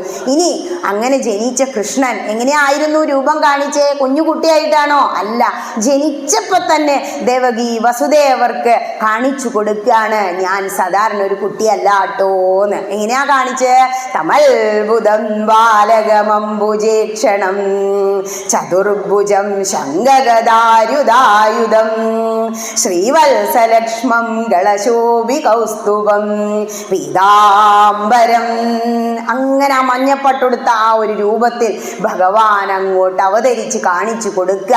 എന്താ പറഞ്ഞത്, ഞാനിവിടെ അവതരിച്ചിരിക്കുന്നത് നിങ്ങളുടെ മകനായിട്ടാ, നിങ്ങൾ എന്നെ മകനായിട്ട് കണ്ടോളൂ, പക്ഷേ എന്ത് ചെയ്യണം? ഭഗവാനെ പോലെ സ്മരിക്കണം. എന്തുകൊണ്ടാ? ദേവകിക്കും വസുദേവർക്കും പോലും മോക്ഷം കിട്ടാത്ത ഒരവസ്ഥയിലേക്ക് എത്താൻ കാരണം അവർ കൃഷ്ണനെ മകനായി മാത്രം കണ്ടു. ഉദ്ധവരെന്താ പറഞ്ഞേ? ഹേ കൃഷ്ണ, എൻ്റെ കളികൾ പോലും അങ്ങയുടെ കൂടെയായിരുന്നു. കൃഷ്ണൻ ഉടുത്തതെടുത്ത് ഉടുക്കൂത്രേ, കൃഷ്ണൻ കഴിച്ച ബാക്കിയെടുത്ത് കഴിക്കൂത്രേ. അവസാനം ഭഗവാൻ സ്വർഗാരോഹണം ചെയ്യുമ്പോൾ ചോദിക്കുക, ഹേ കൃഷ്ണ, എത്ര കാലമായി ഞാൻ സുഹൃത്തായി കൂടെ നടക്കുന്നു, പക്ഷെ എന്നെ കൊണ്ടുപോണില്ലേന്ന്. അപ്പൊ പറയാ, ഉദ്ധവരെ, ഞാൻ വിചാരിച്ച ആരെയും കൊണ്ടുപോകാൻ കഴിയില്ല. എന്താ നാമം ചൊല്ലുക? രാമ രാമ രാമ രാമ രാമ രാമ പാഹി മാം. മാം, എന്നെ രക്ഷിക്കൂ. പാഹി, രക്ഷിക്കൂ. എല്ലാവരും പ്രാർത്ഥിക്കുന്ന എന്നെ രക്ഷിക്കൂ എന്നാ. അപ്പൊ നമ്മൾ ചൊല്ലിച്ചിട്ട് മറ്റുള്ളവർക്ക് പുണ്യം കിട്ടുമോ? ഇല്ല. നമ്മൾ എന്നെ ചെയ്യണം എന്നുള്ള ഒരു തത്വം ഉദ്ധവന്റെ ഉപദേശം, ഉദ്ധവ ഗീത എന്നാ പറയാ, നമുക്ക് കാണിച്ചു തരാ. അപ്പൊ പറയാ, ഒന്നിട്ട് കൈ പൊന്തിക്കൂ നാമം ചൊല്ലിയിട്ട്, പിന്നെ ഞാൻ നോക്കിക്കോളാം. നമുക്ക് കുറേ നാമജപ സംസ്കാരത്തിലൂടെ പോകുമ്പോ, ഈശ്വരീയമായ പാതയിലൂടെ യാത്ര ചെയ്യുമ്പോൾ മനസ്സിലാവും ഒന്നും നമ്മുടെ നിയന്ത്രണത്തിലല്ല. ഭഗവാൻ അങ്ങോട്ട് എത്തിക്കുക. ഒന്ന് അനൗൺസ് ചെയ്തപ്പോ പറഞ്ഞു, നിങ്ങൾ ഇങ്ങനെ യൂട്യൂബിൽ നിങ്ങൾ കാണുന്നേ എന്ന് പറഞ്ഞു. അങ്ങനെ എന്നെ അറിയാനുള്ള ഒരു കാരണം എങ്ങനെയാണ് ഉണ്ടായത്? ഞാൻ പോലും ആഗ്രഹിക്കാതെ ആ കൊറോണ സമയത്ത് 4 പ്രോഗ്രാം മുടങ്ങുക. അപ്പം എൻ്റെ മോന എൻ്റെ അടുത്ത് പറയുന്ന, അമ്മ ഒരു ചാനൽ തുടങ്ങി നോക്കൂ, വെറുതെ ശബ്ദം മാത്രം വെച്ച്, ശരിക്കും വീഡിയോ പ്ലാറ്റ്ഫോമാണ് യൂട്യൂബ്, ശബ്ദം മാത്രം വെച്ചിട്ട് ഒരു 16 വീഡിയോ ചെയ്തപ്പോൾ എല്ലാത്തിനും 1.something വ്യൂ വന്നു, നല്ല ഒരു റീച്ച് വന്നു. അപ്പോഴാണ് തിരുവനന്തപുരത്ത് നിന്ന് ഒരു അമ്മ പറയുന്നത്, ടീച്ചറെ ഈ ശബ്ദം കേട്ടാൽ പോരാ, ടീച്ചറെ ഒന്ന് കാണണം. അപ്പോഴാണ് ഗീതയെക്കുറിച്ച് 17ാമത്തെ വീഡിയോ ആയിട്ട് ചെയ്യുന്നത്. സത്സംഗം നടിച്ചാൽ നിങ്ങൾക്ക് എന്നെ കാണാം. അപ്പോൾ അതിനാരാ ഒരു നിമിത്തം ഉണ്ടായത്? നിമിത്തമാത്രം ഭവ സവ്യസാചിൻ. ഭഗവാൻ ഒരു നിമിത്ത. കൊറോണയ്ക്ക് ഒരു വലിയ നിമിത്ത. ഇപ്പൊ എത്ര അമ്മമാരാ വീഡിയോയിലൂടെ. ഇപ്പോൾ വേദം ക്ലാസ്സിൽ 2 പ്രഭാഷണം ഉണ്ടായിരുന്നു. ഒരു ദിവസം സുഗ്രീവനും ബാലിയും, പിന്നെ അവസാനം ഒരു ദിവസം സീതാദേവി. അത്രയും ദൂരങ്ങളിൽ ഇരിക്കുന്നവര്, അവർ വിദേശങ്ങളിൽ ഇരുന്നു പോലും ഈ ഓൺലൈനിലൂടെ പ്രഭാഷണം കേൾക്കുന്നത് എന്തുകൊണ്ടാ? ഈ കൊറോണ എന്ന് പറഞ്ഞ ഒരു സംഭവം വന്നത് കൊണ്ടാ. ഭഗവാൻ അവതരിച്ചിട്ട് ചെയ്ത കളികളും നോക്കൂ, ഒന്നും തിന്മയായി ചെയ്യുന്നില്ല. നമ്മളെപ്പോഴും ഭഗവാനെ എന്താ കള്ളനായി കാണുന്നത്? ഭഗവാൻ വെണ്ണ കട്ടില്ലേ അല്ലെ? ആ ഒരു വെണ്ണ ഇങ്ങനെ തോണ്ടി വായിൽ വെച്ച ചിത്രം നീ എത്ര ആളാ രാവിലെ അയച്ചത്? ആ ഒരു ചിത്രം നമ്മുടെ മനസ്സിന്ന് മായുന്നില്ല. എന്തിനാ ഭഗവാൻ മോഷ്ടിച്ചേ? ഭഗവാൻ മോഷ്ടിച്ചിട്ട് വേണോ? എന്തുകൊണ്ടാണോ?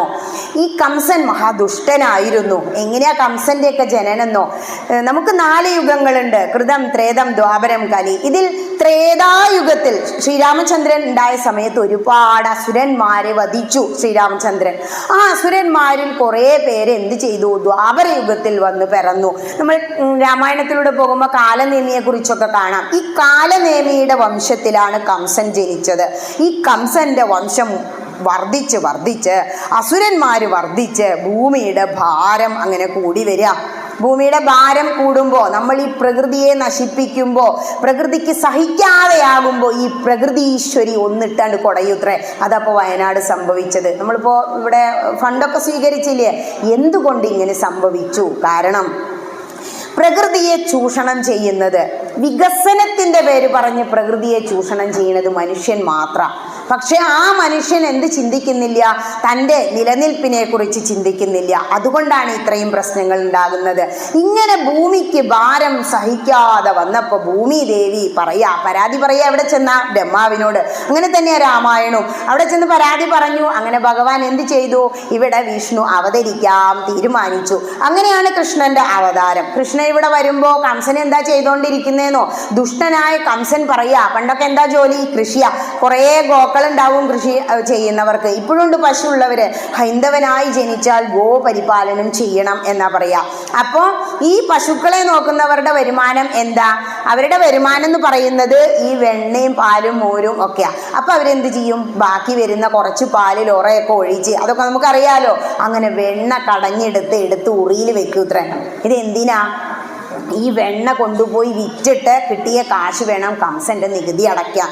അപ്പോ ഭഗവാന് മനസ്സിലായി, അങ്ങനെ ഇപ്പൊ ഈ വെണ്ണ വിറ്റ കാശുകൊണ്ട് നികുതി അടയ്ക്കണ്ട. കാരണം എന്താ, അമിതമായ നികുതിയാണ് ഈടാക്കിക്കൊണ്ടിരിക്കുന്നത് പാവപ്പെട്ട ഈ ഗോക്കളെ മേച്ച് നടക്കുന്ന സ്ത്രീകളോടും കർഷകരായ ജനങ്ങളോടും. അപ്പൊ എന്ത് തീരുമാനിച്ചു, അങ്ങനെ വെണ്ണ കൊണ്ട് വിൽക്കണ്ട. അതിനു വേണ്ടിയിട്ടാണ് കണ്ണൻ എന്ത് ചെയ്ത്, വെണ്ണ മോഷ്ടിച്ച്. ഇങ്ങനെ ഭഗവാന്റെ ഓരോ കഥകൾക്ക് താഴെയും നമുക്കൊരു തത്വം കാണാം. ഭഗവാൻ കാണിച്ചു തരുന്ന വലിയ ഒരു തത്വമാണത്. നന്മയ്ക്ക് വേണ്ടി ഭഗവാൻ മോഷ്ടിച്ചു, അതിൽ വല്ല തെറ്റുണ്ടോ? അപ്പൊ അങ്ങനെ വേണം നമ്മൾ ചിന്തിക്കാം. വലിയ വലിയ കള്ളന്മാരുടെ കഥ നമ്മളെ പുരാണങ്ങളിൽ കാണാം. ഇപ്പൊ മഹാബലി ചക്രവർത്തി ആയിരുന്നു അല്ലേ. ഓണം ഈ മാസമാണല്ലോ. ചിങ്ങെന്ന് പറഞ്ഞാൽ തന്നെ രണ്ടാഘോഷം, ഒരു ഓണമുണ്ട്, ഒരു അഷ്ടമിരോഹിണി ഉണ്ട്. ഈ മഹാബലിയുടെ കഥ തന്നെ എങ്ങനെയാണെന്നറിയോ, അദ്ദേഹം അതിന്റെ മുന്നത്തെ ജന്മത്തിൽ മഹാകള്ളനായിരുന്നു. കക്കാൻ വേണ്ടി ഏത് കള്ളനും നല്ല ബുദ്ധി ഉണ്ടാവും, വിശ്വാസം ഉണ്ടാവും. ഒരമ്പലത്തിൽ ചെന്നിട്ട് ഭണ്ഡാരൊക്കെ ചാർത്തിയിട്ട് പ്രാർത്ഥിച്ചു അത്രേ, ഹരേ കൃഷ്ണ, ഞാൻ ഇന്ന് വലിയൊരു റോബറി നടത്താൻ പോവുകയാണ്, കാത്തോളണേ എന്നൊക്കെ പറഞ്ഞിങ്ങനെ തൊഴുത് നിൽക്കുമ്പോൾ നല്ല മഴയാണ് അത്ര. വഴിക്ക് അങ്ങോട്ട് വീണ് അങ്ങോട്ട് മരിച്ചു. വഴിക്ക് വീണപ്പോൾ കമുന്നാണ് അത്ര വീണത്. നമസ്കരിച്ച് വീഴുകയെ, സാഷ്ടാംഗം നമസ്കരിച്ച പോലെ അവിടെ വീണ് അങ്ങോട്ട് മരിച്ചു. അപ്പം എടുത്തു കൊണ്ടുപോയി കർമ്മങ്ങളൊക്കെ കഴിഞ്ഞു. ദേ അവിടെ ചെന്നു. ചിത്രഗുപ്തൻ കണക്ക് നോക്കൂലോ, 2 കോളുണ്ട്, ഒരു കോളത്തിൽ മാത്രം ഒരു പുണ്യം, ബാക്കി ഫുള്ള് നിറഞ്ഞു അത്രേ. അപ്പൊ ചോദിച്ചു അത്രേ, ഇങ്ങനെ ഒരു പുണ്യമുണ്ട്, 5 മിനിറ്റ് നേരത്തെ സ്വർഗത്തിൽ ഇരിക്കാനൊരു പുണ്യമുണ്ട്, അതെന്താ? അമ്പലത്തിൽ നമസ്കരിച്ച് വീണിട്ടല്ലേ മരിച്ചത്, അതുകൊണ്ട്. അപ്പൊ ചിരിച്ചു അത്രേ, ഉള്ളിൽ പരിഹസിച്ചു. കാരണം ഞാൻ നമസ്കരിച്ചൊന്നല്ലല്ലോ. അത്രയും ബുദ്ധിമാനായിരുന്നു ബലി. അപ്പൊ ബുദ്ധിയുള്ള ആളാണ്. നമ്മളിപ്പോ കുറേ വിഭവങ്ങൾ വിളമ്പി വെച്ചാൽ എന്താ ചെയ്യാ, ആദ്യം രുചി കുറഞ്ഞതൊക്കെ കഴിച്ചിട്ട് അവസാനം വായ നന്നാക്ക രുചി നല്ലുള്ളത് കഴിക്കൂലേ. ഇയാള് ബുദ്ധിമാനാ. ഇയാൾ എന്ത് പറഞ്ഞോ, ആദ്യം ആ സ്വർഗം ഇങ്ങോട്ട് പോരട്ടെ 5 മിനിറ്റ്, എന്നിട്ട് മതി നരകന്ന്. അപ്പോൾ വേഗം ഇന്ദ്രന് ഇരിക്കാൻ പുറത്തില്ലല്ലോ. ദേവേന്ദ്രനോട് പറയാ, ആരവിടെ 5 മിനിറ്റ് നിങ്ങളെക്കാൾ യോഗ്യതയുള്ള ഒരു വ്യക്തിയുണ്ട്, ഒന്ന് ഒഴിഞ്ഞു കൊടുത്തോളൂ. അയാൾ ഇറങ്ങി നിൽക്കേണ്ടി വന്നു. അങ്ങനെ അവിടെ അങ്ങനെ ഇരിക്കുക. എന്താ ചെയ്ത്, ആരവിടെ, ഞാൻ ദാനം ചെയ്യാൻ പോവുകയാണ് എന്ന് പറഞ്ഞു. എല്ലാവരും ഓടി വന്നു. സ്വർഗല്ലേ, ഐരാവതം, ഉച്ചൈശ്രവസ്, പാരിജാത വൃക്ഷം, എന്തെല്ലാം നല്ല കാര്യങ്ങളുണ്ടോ സ്വർഗത്തിലൊക്കെ അങ്ങോട്ട് കൊടുത്തു. അപ്പൊ പറഞ്ഞു 5 മിനിറ്റ് കഴിഞ്ഞ് ഇറങ്ങിക്കോളൂ. 5 മിനിറ്റ് ദാനം ചെയ്താൽ പോരെ. അങ്ങനെ അവിടെ ചെന്നപ്പോൾ 2 കോളും ബാലൻസ് ആയിരുന്നു അത്രേ. ഇത്രയും ബുദ്ധിമാനാണെന്ന് മനസ്സിലാക്കിയപ്പോൾ ഭഗവാൻ അനുഗ്രഹിച്ചു അത്രേ, അടുത്ത ജന്മത്തിൽ നീ മഹാബലിയായിട്ട് ജനിക്കുമെന്ന്. അപ്പൊ അതും ഒരു കള്ളനായിരുന്നു. ഈ കള്ളന്മാർക്കൊക്കെ സത്യമുണ്ട് എന്നുള്ളതാണ് ഒരു സത്യം. പിന്നെ എങ്ങനെ അവർ കള്ളന്മാരായി? ആരും കള്ളനായിട്ട് ജനിക്കണില്ലല്ലോ. അമ്മ പ്രസവിച്ച് വീഴുന്ന കുട്ടി ആരും കള്ളനല്ല. നല്ല നേരെ തന്നെ അവർ നോക്കുന്നത്. സാഹചര്യങ്ങളുടെ സമ്മർദ്ദം അവരെ അങ്ങനെ ആക്കി തീർക്കും. കാരണം ഇപ്പൊ നിങ്ങൾ ശോഭായാത്രയെ കുറിച്ച് ചിന്തിച്ചു, അഷ്ടമിരോഹിണി വരുന്നുണ്ട് പറഞ്ഞ് സ്വാഗത സംഘമൊക്കെ ഉണ്ടാക്കി. അപ്പൊ എന്താ, ആഘോഷ കമ്മിറ്റി ഉണ്ടാക്കി. അപ്പൊ ഒരു ചിന്ത എന്ത് വന്നു, നല്ല ചിന്തകൾ, സൽചിന്തകൾ വന്നു. ഉദ്ധവനോട് പറയുന്നുണ്ട്, ഹേ ഉദ്ധവ, താൻ തന്നെയാണ് തനിക്ക് ഗുരു. മഹത്വത്തിന് എന്താണ് അടിസ്ഥാനം? സൽ ചിന്തകളും സൽ സങ്കല്പങ്ങളുമാണ് മഹത്വത്തിന് അടിസ്ഥാനം. അപ്പൊ നിങ്ങൾ നല്ല കാര്യങ്ങൾ ചിന്തിച്ചു, നല്ല കാര്യങ്ങൾ ചെയ്യണമെന്ന് ചിന്തിച്ചു. അപ്പൊ നിങ്ങൾ നല്ല കാര്യങ്ങളെ ചിന്തിക്കുന്നുള്ളൂ, നല്ലവനായി മാറും. അതേസമയം നിങ്ങൾ ഈ റോബറി നടത്തുന്ന ഒരു ഗ്രൂപ്പിൽ പോയി പെട്ടാലോ, നമ്മൾ അങ്ങനെയായി മാറും. നമ്മൾ ആരുമായാണോ സമ്പർക്കം പുലർത്തുന്നത് അവരുടെ സ്വഭാവം നമുക്ക് കിട്ടുന്ന. അതുകൊണ്ടാണ് ക്ഷേത്രങ്ങളിൽ വരണം എന്ന് പറഞ്ഞത്. ക്ഷേത്രത്തിൽ വന്നാൽ ഞാൻ ആദ്യം പറഞ്ഞു ചെവിക്ക് സുഖം കിട്ടുമെന്ന്. ഇനി നിങ്ങൾ അങ്ങനെ ശ്രീ ഭദ്ര മുന്നിൽ അങ്ങോട്ട് ചെന്ന് നിന്ന് തൊഴുത് അങ്ങനെ നിൽക്കുമ്പോൾ ഈ വിരലുകൾ ചേർത്ത് വെക്കില്ലേ, അപ്പൊ നിങ്ങളുടെ ബ്രെയിനിൽ ഒരു സ്റ്റിമുലേഷൻ സംഭവിക്കും.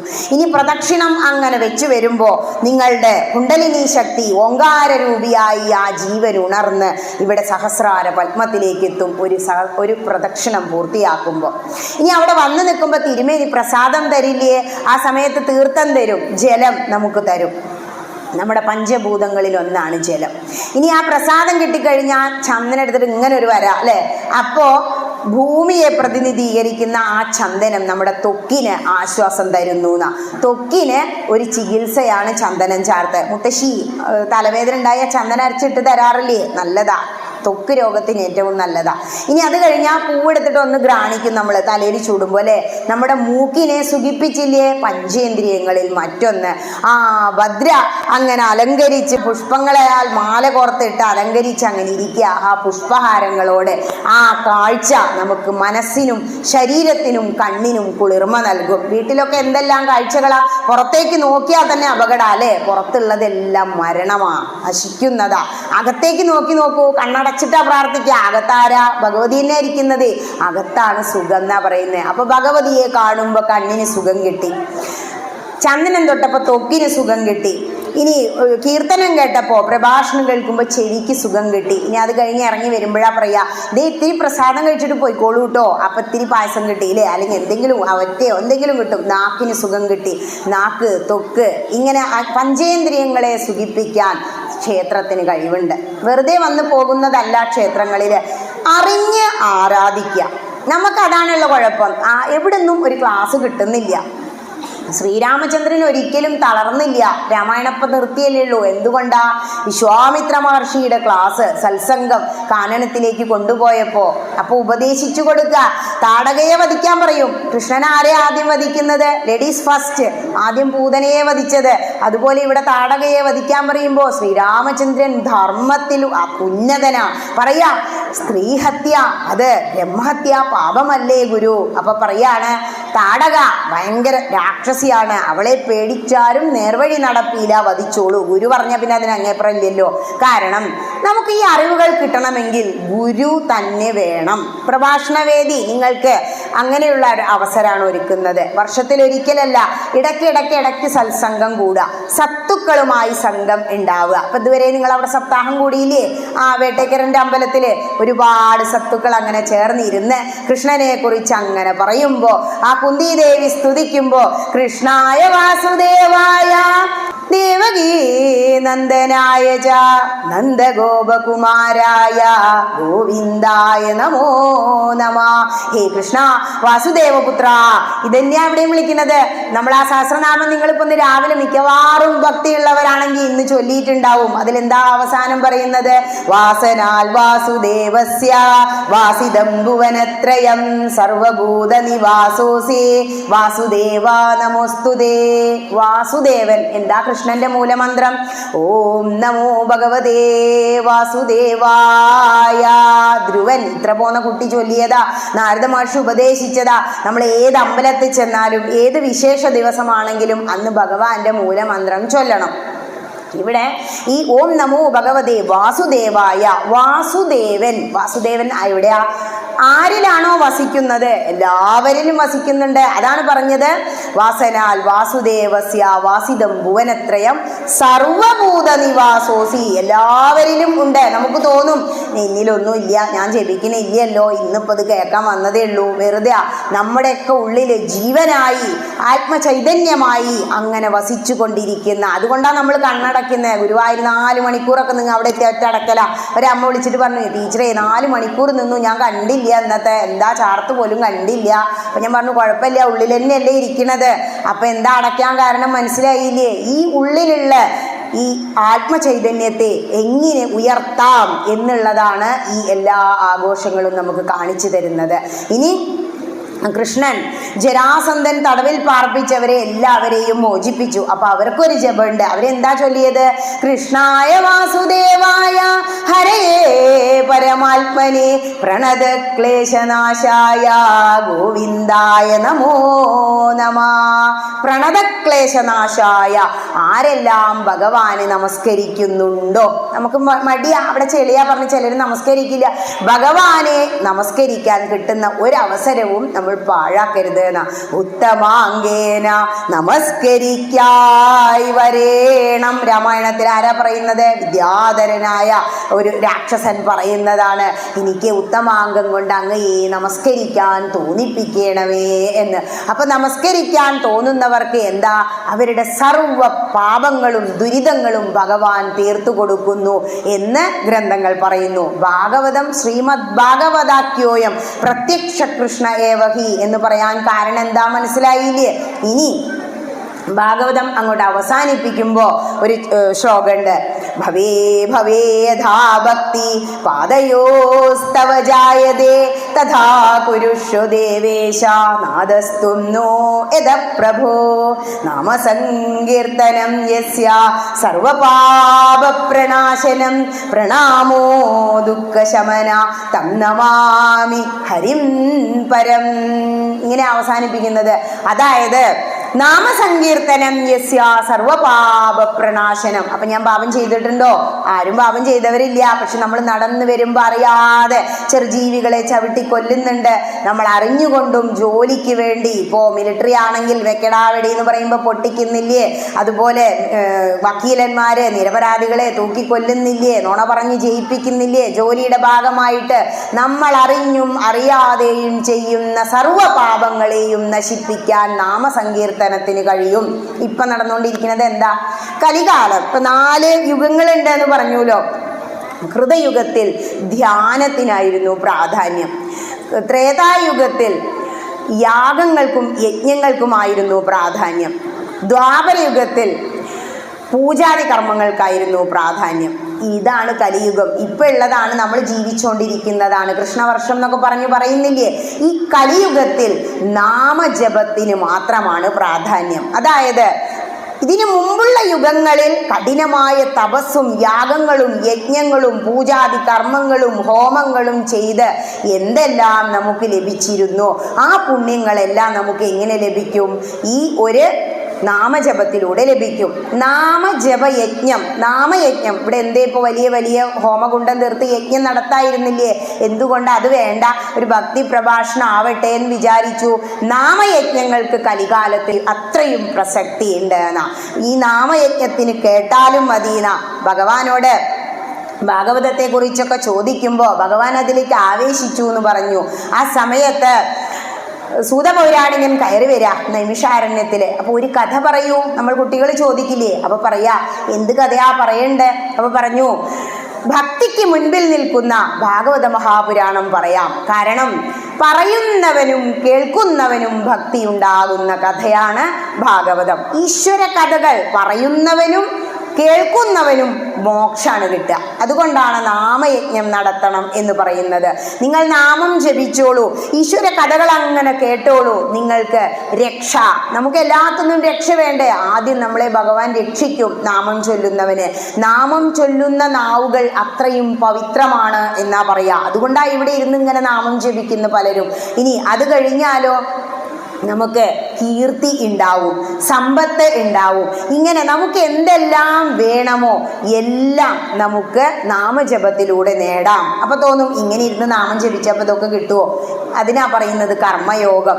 ഗീത കർമ്മത്തെ കുറിച്ചാ പറയുന്നത്. പക്ഷേ ഭാഗവതം എന്താ പറയുന്നത് എന്നറിയോ? തപ തപ തപ, നിങ്ങൾ തപസ് ചെയ്തോളൂ. കാരണം വലിയ വലിയ മഹർഷീശ്വരന്മാർ ഹിമാലയ സാനുക്കളിൽ ഇരുന്ന് തപസ് ചെയ്യുന്നുണ്ട്. അവരുടെ ആ തപസ്സിന്റെ ഒരു പുണ്യം ലൗകികരായ നമുക്കും ലഭിക്കുന്നു. ലൗകികന് 3 ആനന്ദ. ഇപ്പൊ മനുഷ്യനായി ജനിക്കുന്നതിനെ കുറിച്ച് ഞാൻ പറഞ്ഞു. നമ്മൾ ഇവിടെ അങ്ങോട്ട് ജനിച്ചു, നമുക്ക് ആനന്ദം. ആനന്ദം എന്ന് പറഞ്ഞാൽ എന്താ? കൃഷ്ണൻ എന്ന് പറഞ്ഞാൽ തന്നെ എന്താ? പരമാനന്ദം. അപ്പോ ഈ പരമാനന്ദം എങ്ങനെ ലഭിക്കാം? നമുക്കറിയുന്ന ആനന്ദം എന്താന്ന് ഞാൻ പറഞ്ഞു തരാം. ഇപ്പോൾ നിങ്ങൾ ഹരേ നാരായണ 3 ആനന്ദങ്ങളെ കുറിച്ച്, അതായത് നിങ്ങളെല്ലാവരും വീട്ടിൽ അങ്ങനെ സുഖിച്ച് ഈശ്വര നാമജപമൊന്നും ഇല്ലാതെ കഴിയുമ്പോൾ അതിന് പറയുന്ന പേരാണ് ലൗകികാനന്ദം. ഈ മനുഷ്യൻ മാത്രമല്ല, സർവ്വ ജീവജാലങ്ങളും ലൗകികാനന്ദം ആസ്വദിക്കുന്നുണ്ട്. ലൗകികരായിട്ട് അങ്ങനെ തിന്നു കുടിച്ച് നല്ല ഭക്ഷണം കഴിക്കുക, നല്ല മെത്തയിൽ കിടന്നുറങ്ങുക, കുറേ യാത്ര ചെയ്യുക, ഇങ്ങനെ ജീവിക്കുന്നതിനാണ് ലൗകികാനന്ദം എന്ന് പറയുക. ഇനി അതേ സമയം ഇപ്പം നിങ്ങളെല്ലാവരും വീടൊക്കെ പൊട്ടിച്ച് പുറത്ത് വന്നു അല്ലേ? വീടത്തെ അതൊക്കെ കുറച്ചു നേരം അവിടെ നിൽക്കട്ടെ, ഇന്നൊരു അഷ്ടമി രോഹിണി, അവിടെ അങ്ങനെ ഈ ചൂടത്താലും വന്ന് ഇരിക്കാൻ തയ്യാറായില്ലോ. ഇതിനാണ് ഭജനാനന്ദം എന്ന് പറയുക. അപ്പോൾ ഭജൻസ് അങ്ങനെ കേൾക്കുമ്പോൾ അങ്ങനെ സുഖമായിട്ട്, ഇപ്പോൾ ഇവിടെ അമ്മയല്ലേ, അമ്മേ മഹാമായേ ആദി പരാശക്തി ദേവി ദയാമയേ വിജ്ഞാനദായിനി, ഇങ്ങനെ അങ്ങോട്ട് ചൊല്ലുമ്പോൾ നിങ്ങൾക്ക് കിട്ടുന്ന ആ ഒരു സുഖം, അതാണ് ഭജനാനന്ദം എന്ന് പറയുന്നത്. ഇത്രയാണ് ലൗകികർ പൊതുവെ എത്തുന്നുള്ളൂ. കുറച്ചൊരു ഗ്രന്ഥങ്ങൾ എടുത്തു വെച്ചു, ഇപ്പൊ ഇവിടെ അങ്ങോട്ട് ഇരുന്നു. ഇന്ന് വിഷ്ണു സഹസ്രനാമം ഓം വിശ്വം വിഷ്ണുർവഷട്കാരോ നമ്മുടെ തുടങ്ങിയ അപ്പൊ കിട്ടുന്ന ആ ഒരു സുഖല്യേ, അതാണ് ഭജനാനന്ദം. ഇനി ഇങ്ങനെ ഈ ഭജൻസിലൂടെ അങ്ങനെ ജീവിച്ച് ജീവിച്ച് കുറേ വർഷം ശോഭായാത്രയൊക്കെ പോയി ഹരേ രാമയൊക്കെ ചൊല്ലി ഭജൻസൊക്കെ കേട്ട് അവസാനം നമ്മൾ നേടുന്ന ഒരു സുഖമുണ്ട്. അതാണ് ഈ ശരീരത്തിൽ ഇരുന്നു കൊണ്ട് നമുക്ക് ആത്മാനുഭൂതി അനുഭവിക്കാം എന്ന് പറയുന്നത്. അതായത് ഈ ശരീരത്തിൽ അങ്ങനെ ഇരുന്ന് ഒരുപാട് ജപിച്ച് ഈ ശരീരം ഒന്നും അല്ല, ഇതിനപ്പുറം ഒരു ശക്തി ഉണ്ട് എന്ന് മനസ്സിലാക്കിയിട്ട് ആ ആത്മീയമായ അനുഭൂതി അങ്ങനെ അനുഭവിക്കുന്നതിനെയാണ് ബ്രഹ്മാനന്ദം എന്ന് പറയുക. മുനീശ്വരന്മാരൊക്കെ അങ്ങനെയാ. അതുകൊണ്ടാണ് സാക്ഷാൽ തപസ്വികൾ ഈശ്വരന്മാരല്ലോ എന്ന് പറയുന്നത്. ഈശ്വരന്മാർക്ക് തുല്യമാണ് മഹർഷീശ്വരന്മാരും. അപ്പൊ എന്തുകൊണ്ടാ ഈ ഹിമാലയ സാനുക്കളിലോ ഒക്കെ തപസ് ചെയ്ത് ധ്യാനം ചെയ്ത് ലൗകികരായ നമുക്ക് കൂടി നമ്മൾ എന്താ പ്രാർത്ഥിക്കുക? ഹൈന്ദവൻ മാത്രമാണ് ഏത് യജ്ഞം കഴിഞ്ഞാലും ലോകാ സമസ്ത സുഖിനോ ഭവന്തു എന്ന് പ്രാർത്ഥിക്കുന്നത്. ഒരിക്കലും ഹൈന്ദവ സമസ്ത എന്ന് പറയാറില്ല. ഈ ലോകത്തിലുള്ള സർവ്വചരാചരങ്ങളിലും കുടികൊള്ളുന്നത് ഈശ്വരൻ്റെ ആ ശക്തിയാണ്, ആ ചൈതന്യമാണ്. അതുകൊണ്ട് എന്ത് ചെയ്യണം? അവർക്കെല്ലാം സുഖമാവാൻ മുനീശ്വരന്മാർ പ്രാർത്ഥിക്കുന്നു.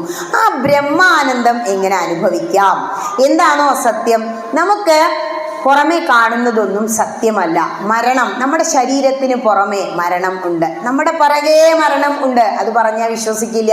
പക്ഷേ ഓരോ വർഷം കഴിയുമ്പോഴും നമ്മൾ എത്ര ശ്വസിച്ചു, എത്ര ഭക്ഷണം കഴിച്ചു, ഇതൊക്കെ നമ്മൾ അങ്ങനെ വേസ്റ്റ് ആക്കിക്കൊണ്ടിരിക്കുക. ആത്മീയമായ ഉന്നതി ഇല്ലെങ്കിൽ ഈശ്വര സാക്ഷാത്കാരമാണ് ആത്യന്തികമായ ലക്ഷ്യം എന്ന് ആദ്യം മനസ്സിലാക്കുക. അതായത് ഇപ്പൊ ഇവിടെ വന്നു, ഞാൻ ആദ്യം പറഞ്ഞു നമ്മൾ കുറേ കാലമായി ശ്രീകൃഷ്ണ ജയന്തി ആഘോഷിക്കുന്നു, ശോഭായാത്ര പോകുന്നു. ടീച്ചറെ എപ്പോഴേക്ക് വയസ്സായി, പോവാനൊന്നും വയ്യ, എന്ത് മാറ്റം വന്നു? അതാ ചിന്തിക്കേണ്ടത്. ഈശ്വരീയമായ കാര്യങ്ങളിലൂടെ പോയിട്ട് എനിക്ക് എന്തിനാണ് ഇതെല്ലാം ചെയ്യുന്നത് എന്ന് മനസ്സിലായോ? അതാണ് ചിന്തിക്കേണ്ടത്. ഇപ്പൊ എത്രയോ പ്രഭാഷണങ്ങൾ കേട്ടവരാവും, എത്രയോ സപ്താഹങ്ങൾ കൂടിയവരാവും. ഇത്രയേ മനസ്സിലാക്കണ്ടുള്ളൂ. പൊരുൾ എന്താണ് എന്ന് മനസ്സിലാക്കുക. യഥാർത്ഥ പൊരുൾ എന്താ? ഇങ്ങനെ ഇവിടെ വന്ന് ഇങ്ങനെ ജീവിച്ച് ജീവിച്ച് അങ്ങനെ മർത്യൻ മരണമുള്ളവനായി കഴിയാതെ എന്തിനാണ് എനിക്ക് ജന്മം കിട്ടിയത്? എന്തിനാ ഇപ്പൊ കണ്ണന്റെ കഥയൊക്കെ കേൾക്കുന്നത്? കണ്ണന്റെ കഥ നോക്കൂ, യശോദാദേവി അവിടെ അപ്പുറത്ത് കൊണ്ടാക്കിയില്ലേ? അപ്പോ കണ്ണന് വലിയ ഇഷ്ടമാണ് ഈ വെണ്ണ എന്ന് മനസ്സിലായി. അപ്പോ വെണ്ണ കൊടുക്കൂത്രേ ഒരു കയ്യില്. അപ്പൊ പറഞ്ഞു, ഒറ്റക്കൈ തന്നീലേ വെണ്ണ വച്ചിടുമ്പോൾ മറ്റേ കൈ നിന്നങ്ങു കേഴുമല്ലോ. അമ്മേ, ഈ കൈ വെണ്ണ വെച്ചപ്പോ കണ്ടു ഈ കൈ കരയുന്നേ, ഇതിനും കൊടുക്കൂ. അപ്പൊ അങ്ങനെയാണോ? ഒപ്പ് തരാട്ടോ ഉണ്ണി പറഞ്ഞിട്ട് യശോദാദേവി ഉള്ളിലേക്ക് പോത്രേ. തൈരും കലൊക്കെ ഉറിയുന്ന ഇറക്കി ആ വെണ്ണയൊക്കെ എടുത്തു വരുമ്പോഴേക്കും ഇത് മൂപ്പര് ശാപ്പിടും. എന്നിട്ട് പറയാ, അയ്യോ ഉണ്ണി, ഒരു കയ്യിലെ വെണ്ണ എവിടെ? അപ്പൊ പറയും, കള്ളനായുള്ളൊരു കാകൻ താൻ വന്നിട്ടു കയ്യിലെ വെണ്ണയെ കൊത്തിക്കൊണ്ടോയി. വെറുതെ പറയാണേ, ആ കാക്ക കൊണ്ടുപോയി അമ്മേ. അപ്പൊ ഇതിലും തരൂ. രണ്ട് കയ്യിലും പിന്നെയും വാങ്ങി ശാപ്പിട്ടു. മുക്തിപ്രദനാണ് ഭഗവാൻ. ഇപ്പൊ എല്ലാവരും കൂടുതൽ പേര് ഇവിടെ എത്തിയത് എന്തുകൊണ്ടാ? ഭക്തി പ്രഭാഷണം മാത്രം ഉദ്ദേശിച്ചാണോ? അല്ല, ഭുക്തി. ആദ്യം നമുക്ക് എന്താ? ശരീരം ആദ്യം ഖലു ധർമ്മസാധനം. ഭുക്തി കൊടുത്തിട്ടാണ് അത്രേ ഭഗവാൻ മുക്തി കൊടുക്കൂ. നന്നായി ഭുജിക്കുമായിരുന്നു കൃഷ്ണൻ. ഇങ്ങനെയുള്ള ഓരോ ചിത്രങ്ങളും വികൃതി സഹിക്കവയ്യാതെ തൈരുങ്കലം എടുക്കാൻ നോക്കി. ബലരാമനോട് പറഞ്ഞു ഇത്ര, കുനിഞ്ഞു നിൽക്കൂ, ഞാനൊന്ന് കയറട്ടെ, അമ്മ ഇപ്പൊ കുളിച്ചു വരുന്ന്. ബലരാമൻ കുനിഞ്ഞു നിന്നപ്പോ ചാടിപ്പിടഞ്ഞ് മുകളിൽ കയറി. ഉറി ഇങ്ങനെ താഴത്തി, ഉറിയിലിരിക്കുന്ന വെണ്ണ അത്ര ഏറ്റവും ഇഷ്ടം. ഇങ്ങനെ എത്തിച്ച് പിടിച്ച് അവസാനം വിടാനങ്ങോട്ട് പോയതും കയറുമ്പോൾ ഇങ്ങോട്ട് പിടിച്ചു. ദേ ടേപ്പ് താഴെ കിടക്കണു. അപ്പോ യശോദാദേവി ഇത് കയറി കണ്ടുകൊണ്ട് വരിക. അപ്പൊ ദേഷ്യം വന്നു. ദേ ആ ചൂരൽ ഇങ്ങോട്ട് എടുത്തു ഇത്രേ. വടി ഇങ്ങോട്ട് എടുത്തപ്പോ ഒറ്റ കരച്ചില്ല. കോമള ചുണ്ടു പീളുക്കി നിന്നിടുമ്പോൾ ഓമനിച്ചിടുവാൻ തോന്നുമത്രേ. അമ്മേന്നും പറഞ്ഞങ്ങോട്ട് കരഞ്ഞപ്പോ യശോദാദേവി ആ വടി വലിച്ചെറിഞ്ഞ് വാരി ഇങ്ങോട്ട് എടുത്തിട്ട് ചേർത്ത് ഉമ്മ വെച്ചുന്ന്. കൃഷ്ണന്റെ ലീലകൾ, കൃഷ്ണ അവതാര കഥകൾ അങ്ങടോടി ഇങ്ങടോടി എല്ലാവരെയും രസിപ്പിച്ച ആ കൃഷ്ണനേക്കാൾ വലുതായി എന്തുണ്ട്? പൂർണ്ണാവതാരമായ ആ കൃഷ്ണന്റെ ജന്മദിനത്തിൽ ഈ കഥ പറഞ്ഞില്ലെങ്കിൽ അത് പൂർണ്ണമാവില്ല. ഇനി കുറച്ച് വലുതായതിന് ശേഷമോ ഗോപികമാരുടെ കൂടെ കളി, ഗോപികമാരെ ഇങ്ങനെ ആസ്വദിപ്പിച്ച് കൂടെ കളിച്ച് അങ്ങനെ നടന്നു. അത് കഴിഞ്ഞ് തിരിച്ചു പോയപ്പോഴോ അവർക്ക് സങ്കടമായി. എല്ലാവരോടും ചോദിച്ചു, കണ്ണനെ കണ്ടുവോ, കണ്ണനെ കണ്ടുവോ? ആരും കണ്ടില്ല. അങ്ങനെ അവസാനം ഭഗവാൻ ഈ ഗോപികമാരെ സന്തോഷിപ്പിക്കാൻ രാസക്രീഡ ആടാൻ അങ്ങോട്ട് വരികയാണ്. അപ്പൊ ഗോപികമാര് ചിലര് കമ്മലിടാത്രേ, ചിലര് കാതിലിടേണ്ടതൊക്കെ കഴുത്തിൽ തൂക്കി എന്നാ പറയുന്നത്, ചിലര് കാലുമിടേണ്ട പാദസരം എടുത്തിട്ട് അതാണത്ര ഇപ്പൊ കാതിലിടണ പോലത്തതൊക്കെ കാലുമ കാണുന്നത്. അങ്ങനെ തൈരും കലമൊക്കെ അപ്പുറത്തേക്ക് മാറ്റി വെച്ച് എല്ലാവരും ഇറങ്ങി ഓടി വരിക. അതെങ്ങനെയാ വർണ്ണിക്കുന്നത്? പതിസുതാന്വയാ ഭ്രാതൃബാന്ധവ അതിവിലംഘ്യദേദി അച്യുതാഗത. എല്ലാവരെയും ത്യജിച്ച്, അത് തന്നെയാണ് ഗീതയും പറയുന്നത്. പതി ഭർത്താവിനെ വേണ്ടാന്ന് അപ്പുറത്തേക്ക് മാറ്റിക്കിടത്തി എഴുന്നേറ്റ് പോന്നൂത്രേ ഒരു ഗോപിക. സുതൻ മക്കളെ അമ്മിഞ്ഞ കുടിച്ചോണ്ടിരിക്കുന്ന കുട്ടീനെ അപ്പുറത്ത് കിടത്തി ഇറങ്ങി പോന്നൂത്രേ. പിന്നെയോ ഭ്രാതൃ ബാന്ധവൻ കുടുംബക്കാരെ ഭർത്താവിനെ എല്ലാവരെയും വേണ്ടാന്ന് വെച്ചിട്ട് എന്താ പറയാ? അതിവിലംഘ്യദേദി. എങ്ങോട്ടാ വന്നേ? എല്ലാവരെയും മാറ്റി നിർത്തിയിട്ട് അച്യുതാഗത, ഹേ അച്യുത ഞങ്ങളെ സ്വീകരിക്കണേ. എന്താ പറഞ്ഞത്? കരസരോരുഹം കാന്തകാമദം ശിരസി ദേഹിന ശ്രീകരഗ്രഹം. ഹേ കൃഷ്ണ, അങ്ങയുടെ കൈകൾ വെച്ച് ഞങ്ങളെ ഈ ശിരസിൽ അനുഗ്രഹിക്കണമേ എന്ന് പറയാ. കുറെ നേരമൊക്കെ രാസക്രീഡ ആടിക്കഴിഞ്ഞപ്പോ ഇവർക്ക് മനസ്സിലാവുകയാണ് ഇത് ശരിക്കും ഒരു ഭഗവാൻ, ഈ കൃഷ്ണൻ എന്ന് പറയുന്നത് മനുഷ്യനൊന്നും അല്ല. ഗോപികമാർക്ക് അക്ഷരാഭ്യാസം ഉണ്ടായിരുന്നില്ല. എന്നിട്ടും കൃഷ്ണനെ ആത്മാവായി പരബ്രഹ്മമായി കാണാൻ അവർക്ക് കഴിഞ്ഞു. അതാണ് വേദം പഠിക്കേണ്ട, ഗ്രന്ഥം വായിക്കേണ്ട, നിങ്ങൾ എന്ത് ചെയ്താൽ മതി? നാമജപം മാത്രം. വെണ്ണ വിൽക്കാൻ കൊണ്ടുപോകുമ്പോഴേ ഓർമ്മയില്ലാതെ ചോദിക്കൂത്രേ, ഗോവിന്ദനെ വേണോ ദാമോദരനെ വേണോ?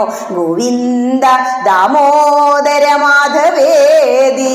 ഭാഗവതം പറയുന്നതാ. ഭാഗവതത്തിൽ കൂടെ പോയാ നിങ്ങളുടെ ശ്രീകൃഷ്ണ ജയന്തി ഉഷാറായി എന്നാ പറയാ. ഇനി അതൊക്കെ കഴിഞ്ഞിട്ട് അവര് പറയാ, കൃഷ്ണ അങ്ങ് പരബ്രഹ്മം തന്നെ അല്ലേ? ഞങ്ങളുടെ പറഞ്ഞു പൊയ്ക്കോളൂ, നിങ്ങളുടെ ഭർത്താവും എല്ലാവരും വീട്ടിലില്ലേ? ഞങ്ങൾ പോവില്ല, ഞങ്ങൾക്ക് അങ്ങയെ വേണം. നമ്മൾ നമ്മുടെ ഭർത്താവ് ഉണ്ടെങ്കിലും കുട്ടികളുണ്ടെങ്കിലും അച്ഛനമ്മയും ഉണ്ടെങ്കിലും സന്ധ്യ ആകുമ്പോ ഇരുന്ന് കൃഷ്ണന്റെ ആ സങ്കീർത്തനങ്ങൾ അങ്ങനെ ചൊല്ലുന്നില്ലേ? മീരയെ പോലെ ഭഗവാനിൽ ലയിക്കണമെന്ന് നമ്മൾ ആഗ്രഹിക്കുന്നില്ലേ? അത് തന്നെയാ ചെയ്തത്. അപ്പൊ പറയാ, നഖലു ഗോപികാ നന്ദനു ഭവാൻ അഖില ദേഹിനാം അന്തരാത്മദൃ. ഹേ കൃഷ്ണ, നിങ്ങൾ ഗോപികമാരുടെ കൃഷ്ണനല്ല. നഖലു ഗോപികാ നന്ദനു ഭവൻ, യശോദാദേവിയുടെ പുത്രനല്ല. ആരാണ്? അഖില ദേഹിനാം അന്തരാത്മദൃ. ഈ അഖില ദേഹങ്ങളിലും ഉള്ള അന്തര്യാമിയായി വിളങ്ങുന്ന ചൈതന്യമല്ലേ അങ്ങ്? അത്രയ്ക്കും ഉയർന്ന ഒരു ഭാവത്തിലേക്ക് എത്തി അക്ഷരാഭ്യാസമില്ലാത്ത ഗോപികമാർ. ആ ഗോപികമാർക്ക് കൃഷ്ണൻ മോക്ഷല്ലേ കൊടുത്തത്? വാനരന്മാർക്ക് ഭഗവാൻ മോക്ഷല്ലേ കൊടുത്തത്? വേദം പഠിക്കാത്ത രാക്ഷസന്മാർക്ക് രാവണന് മോക്ഷല്ലേ കൊടുത്തത്? പാമ്പായ കാളിയന് മോക്ഷമല്ലേ കൊടുത്തത്? പക്ഷിയായ ജടായുവിനും സമ്പാദിക്കും മോക്ഷമല്ലേ കൊടുത്ത്? മനുഷ്യനായി ജനിച്ചിട്ട് ഇതെല്ലാം അറിയാൻ കാരണം മനുഷ്യൻ മനീഷയുള്ളവനാണ്. മനുഷ്യൻ മർത്യൻ മരണമുള്ളവനാണെങ്കിലും മനനം ചെയ്യാൻ കഴിവുള്ളവനാ, വിവേകബുദ്ധി ഉള്ളവനാ, എല്ലാം തിരിച്ചറിയാൻ കഴിവുള്ളവനാ. അതുകൊണ്ട് ദുർലഭോ മാനുഷോ ദേഹോ, ദുർലഭമായി കിട്ടിയ ഈ മനുഷ്യജന്മം മഹതോ വിനഷ്ടി, ഹേ മഹത്തുക്കളെ നിങ്ങൾ നഷ്ടപ്പെടുത്തി കളയരുത് എന്ന് ഉപനിഷത്തുക്കൾ പറയാം. ഭാഗവതം എടുത്താലും പുരാണങ്ങൾ എടുത്താലും ഇതിഹാസങ്ങൾ എടുത്താലും എല്ലാം നമുക്ക് ഹരിവംശം എടുത്തു നോക്കൂ, കൃഷ്ണകഥകൾ കാണാം. വിഷ്ണു പുരാണം കൃഷ്ണകഥകൾ കാണാം. കൃഷ്ണനില്ലാത്ത വേദമന്ത്രങ്ങൾ പോലും ഇല്ല എന്നാ കൃഷ്ണനെ കുറിച്ചും പറയുന്നു. അപ്പോൾ ഇങ്ങനെ എല്ലായിടത്തും സർവ്വ ജഗത്തിലും നിറഞ്ഞു നിൽക്കുന്ന അന്തര്യാമിയായ ആ കൃഷ്ണന്റെ ജന്മദിനത്തിൽ ഇത്തിരി സമയമെങ്കിലും ആ കഥകൾ അങ്ങനെ കേട്ട് ലയിച്ചിരിക്കുക. ഇതിലും വലിയൊരു സുഖം എന്താ? ഇനിയിപ്പോ എന്തിനാ ഇതൊക്കെ കേൾക്കുന്നത്? നമ്മുടെ ആത്മാവിനെ ഉദ്ധരിക്കണം. ഗീത എന്താ പറഞ്ഞേ? ഉദ്ധരേതാത്മനാത്മാനം ആത്മാനമവസാദയേ ആത്മൈവ ഹ്യാത്മനോ ബന്ധു ആത്മൈവാരി പുരാത്മനാ. നിങ്ങൾ മനുഷ്യനായി ജനിച്ചു, ഇത്രയൊക്കെ മതി. കുറെ കാലമായില്ലേ ജോലി ചെയ്യുന്നു, കുറെ കാലമായില്ലേ ഇങ്ങനെ കുട്ടികളെ നോക്കി വീട്ടിലും അടുക്കളയിലും ആയി കഴിയണു, കുറെ കാലമായില്ലേ ജോലിക്ക് പോയി എക്സ്ട്രാ ടൈം ചെയ്ത് വീട് പോറ്റണു. 10ാം തീയതി ആകുമ്പോഴേക്ക് ഇതൊക്കെ ബില്ലുകളായി മാറിയില്ലേ? എത്രയാ സമ്പാദിച്ച് ലോണുകൾ അപ്പുറം അപ്പുറത്താ. അപ്പൊ ഇനി ഇതിനും അപ്പുറം ഈ ജന്മത്തിൽ ഞാൻ എന്ത് ചെയ്യണം? ഉദ്ധരേതാത്മനാത്മാനം, എൻ്റെ ആത്മാവിനെ ഞാൻ ഉദ്ധരിക്കണം. പഞ്ചേന്ദ്രിയം കഴിഞ്ഞ് ആറാം ഇന്ദ്രിയം പ്രവർത്തിച്ച് ഭഗവാനെ പോലെ മറ്റുള്ളവരുടെ കാര്യങ്ങൾ പറയാൻ കഴിയുന്ന ഒരു മനസ്സിനുടമയായി മാറണം. അതിനെന്തേ വേണ്ടു? വളരെ ലളിതമാണ്. ഈശ്വരീയമായ കാര്യങ്ങൾ ധ്യാനത്തിലൂടെ, കുറച്ച് സമയം ധ്യാനത്തിലൊക്കെ അങ്ങോട്ട് ഇരിക്കുക. എന്താ ധ്യാനം? നിങ്ങൾ ഹരേ രാമ മന്ത്രം ചൊല്ലാറില്ലേ? ഇങ്ങനെ അങ്ങോട്ട് ഇരിക്കുക, ചിന്മുദ്ര പിടിച്ച്. ഇതൊരു പ്രത്യേക പവറ. ഇങ്ങനെ ഇരുന്ന് ആ ഭഗവാന്റെ കേശാദിപാദം പാദാദി കേശം അങ്ങനെ ധ്യാനിച്ചുകൊണ്ടിരിക്കുക. അത്രേ വേണ്ടു. ആ സമയത്ത് മനസ്സ് പാളിപ്പോവാതിരിക്കാൻ ഹരേ രാമ എന്ന ആ 16 നാമങ്ങളുള്ള കലിസന്ധാരണോപനിഷത്തിൽ പറയുന്ന നാമങ്ങൾ ചൊല്ലുക. ഭഗവാൻ നാമം ചൊല്ലുന്നവരുടെ കൂടെയാണ്. നാമങ്ങൾക്ക് ഭഗവാന്റെ സർവ്വഗുണങ്ങളും ഉണ്ട് എന്ന ഇത്രയൊക്കെ പറഞ്ഞാലും നമ്മൾ ചെയ്യില്ല. മറ്റുള്ളവർ നോക്കിണ്ടോ ഉറക്ക പറഞ്ഞുകൊണ്ടിരിക്കും. ഇനി നമ്മുടെ ശോഭായാത്ര വന്നാലോ വേഷമൊക്കെ കെട്ടാൻ കേമ. എന്തിനാ അങ്ങനെ വേഷമൊക്കെ കെട്ടുന്നേ? പക്ഷെ നാമം ചൊല്ലില്ല. വേഷം കെട്ടുമ്പോൾ എന്താ ഭാവമെന്നോ? ഞാനും കൃഷ്ണനെ പോലെ ആയി, ഞാനും ഇപ്പൊ ഗോപികമാരെ പോലെ ആയി. ആ ഒരു താതാത്മ്യം പ്രാപിക്കുമ്പോൾ ഞാൻ എന്താണെന്നാണോ വിചാരിക്കുന്നത് നമ്മൾ അത് തന്നെയായി അങ്ങോട്ട് മാറും. അതിനാണ് ഈ ഘോഷയാത്രയൊക്കെ നടത്തുന്നത്. എന്ത് ചെയ്യുമ്പോഴും തത്വം അറിഞ്ഞിട്ട് ചെയ്യുക. എന്തിനു വേണ്ടി ഈ ജന്മം കിട്ടി? പൊരുൾ അറിഞ്ഞ് ജീവിക്കുക. കാരണം ഒരുപാട് കാലം ഇങ്ങനെ ഇവിടെ വന്നിരിക്കാൻ കഴിയില്ല. പ്രത്യേകിച്ച് ഇപ്പൊ ഫാറ്റബോസിന്റെ കാലമാണ്. കലികാലത്തിൽ ആയുസ് വളരെ കുറവാണ്. പിന്നെ എന്തേ ചെയ്യാൻ പറ്റൂ? കിട്ടിയ ആ ജന്മം നമുക്ക് ഈ എല്ലാ അംഗങ്ങളോടും കൂടി ഇവിടെ വന്നിരുന്ന് കേൾക്കാൻ പറ്റുന്നുണ്ടല്ലോ. അതിന് ശ്രീഭദ്ര നമ്മളെ അനുഗ്രഹിച്ചില്ലേ? ഇനി എന്ത് ചെയ്യണം? ഉപാസന ഉണ്ടായിരിക്കുക. ഇവക ഉപദേശങ്ങൾ എവിടെ നിന്നും കിട്ടില്ല. ഭാഗവതം എടുത്തു നോക്കിയാൽ നിറയെ ഉപദേശ. എന്തുപദേശ? നമുക്ക് 4 പുറ ഉപദേശം കിട്ടും. ടീച്ചർ ഉപദേശിക്കും, അച്ഛനും അമ്മയും ഉപദേശിക്കും. ഉപദേശം കൊണ്ട് മതിയായി പറയും ചില കുട്ടികൾ. ഉപദേശമല്ല, ജ്ഞാനോപദേശം. അത് കിട്ടുന്നില്ല. ജ്ഞാനോപദേശം പൃഥു മഹാരാജാവ് സനൽകുമാരന്മാർക്ക് ജ്ഞാനോപദേശ കൊടുക്കുന്നത്. ഗോകർണൻ സ്വന്തം അച്ഛനായ ആത്മദേവന് ജ്ഞാനോപദേശ കൊടുക്കുന്നത്. ഇങ്ങനെ ഭാഗവതങ്ങൾ എടുത്തു വെച്ചാൽ ഒക്കെ നമുക്കുള്ളതാ. നമുക്കാണ് ഈ ഉപദേശങ്ങളൊക്കെ തരുന്നത്. ഒരു കുട്ടി വയറ്റിനുള്ളിൽ കിടന്ന് കപിലോപദേശം കാണാം. അത് വളരെ ലളിതമായിട്ട് പറയുന്നുണ്ട് രാമായണത്തിൽ. എന്താ പറയുന്നത് അറിയോ? വയറ്റിനുള്ളിൽ ഇങ്ങനെ ഒരു കാരാഗ്രഹം. ഭഗവാൻ ജനിക്കുന്നത് തന്നെ കാരാഗ്രഹത്തിലല്ലേ? 2 കാരാഗ്രഹത്തിലാത്ര കൃഷ്ണൻ. ഒന്ന് വയറ്റിൻ്റെ ഉള്ളില് ആകെ ചുരുണ്ട് മടങ്ങി ഇരുട്ടാണ്. പിന്നെയോ കംസന്റെ കൽത്തുറുങ്ക്. 2 കാരാഗ്രഹം. ഇങ്ങനെ തന്നെയാ നമ്മളൊക്കെയും ജന്മം. അമ്മയുടെ വയറ്റിൻ്റെ ഉള്ളിൽ കിടന്ന് ഞെങ്ങി ഞെരുങ്ങി ആ പുറത്തേക്ക് വരേണ്ട ആ ഒരു സമയം എത്തുമ്പോൾ 9ാം മാസത്തിൽ കുട്ടി പ്രാർത്ഥിക്കൂത്രേ, വിഷ്ണു സ്മരണവും ചെയ്തു കൊണ്ടീല ഞാൻ കൃഷ്ണ കൃഷ്ണേതി ജപിച്ചീലൊരിക്കലും. ഹേ കൃഷ്ണ, ഞാൻ എത്രയോ ജന്മങ്ങൾ കിട്ടി. ഞാനപ്പാനെ പറയുന്നില്ലേ? പുഴുവായി, പട്ടിയായി, പൂച്ചയായി, ഈച്ചയായി, പഴുതാരയായി സുഹൃതം കൂടിയപ്പോൾ ഒരു മനുഷ്യജന്മം കിട്ടി. പക്ഷേ ഞാൻ അങ്ങയെ ജപിച്ചില്ലാലോ, അങ്ങയെ സ്മരിച്ചില്ലാലോ കൃഷ്ണ. ഇനി ഞാൻ അങ്ങയെ സ്മരിച്ചോളാന്ന്. ദുഷ്കർമ്മമൊന്നുമേ ചെയ്യുന്നതില്ല ഞാൻ, സൽക്കർമ്മജാലങ്ങൾ ചെയ്യുന്നതേയുള്ളൂ. എന്താ സൽക്കർമ്മം? ഇതൊക്കെ തന്നെ.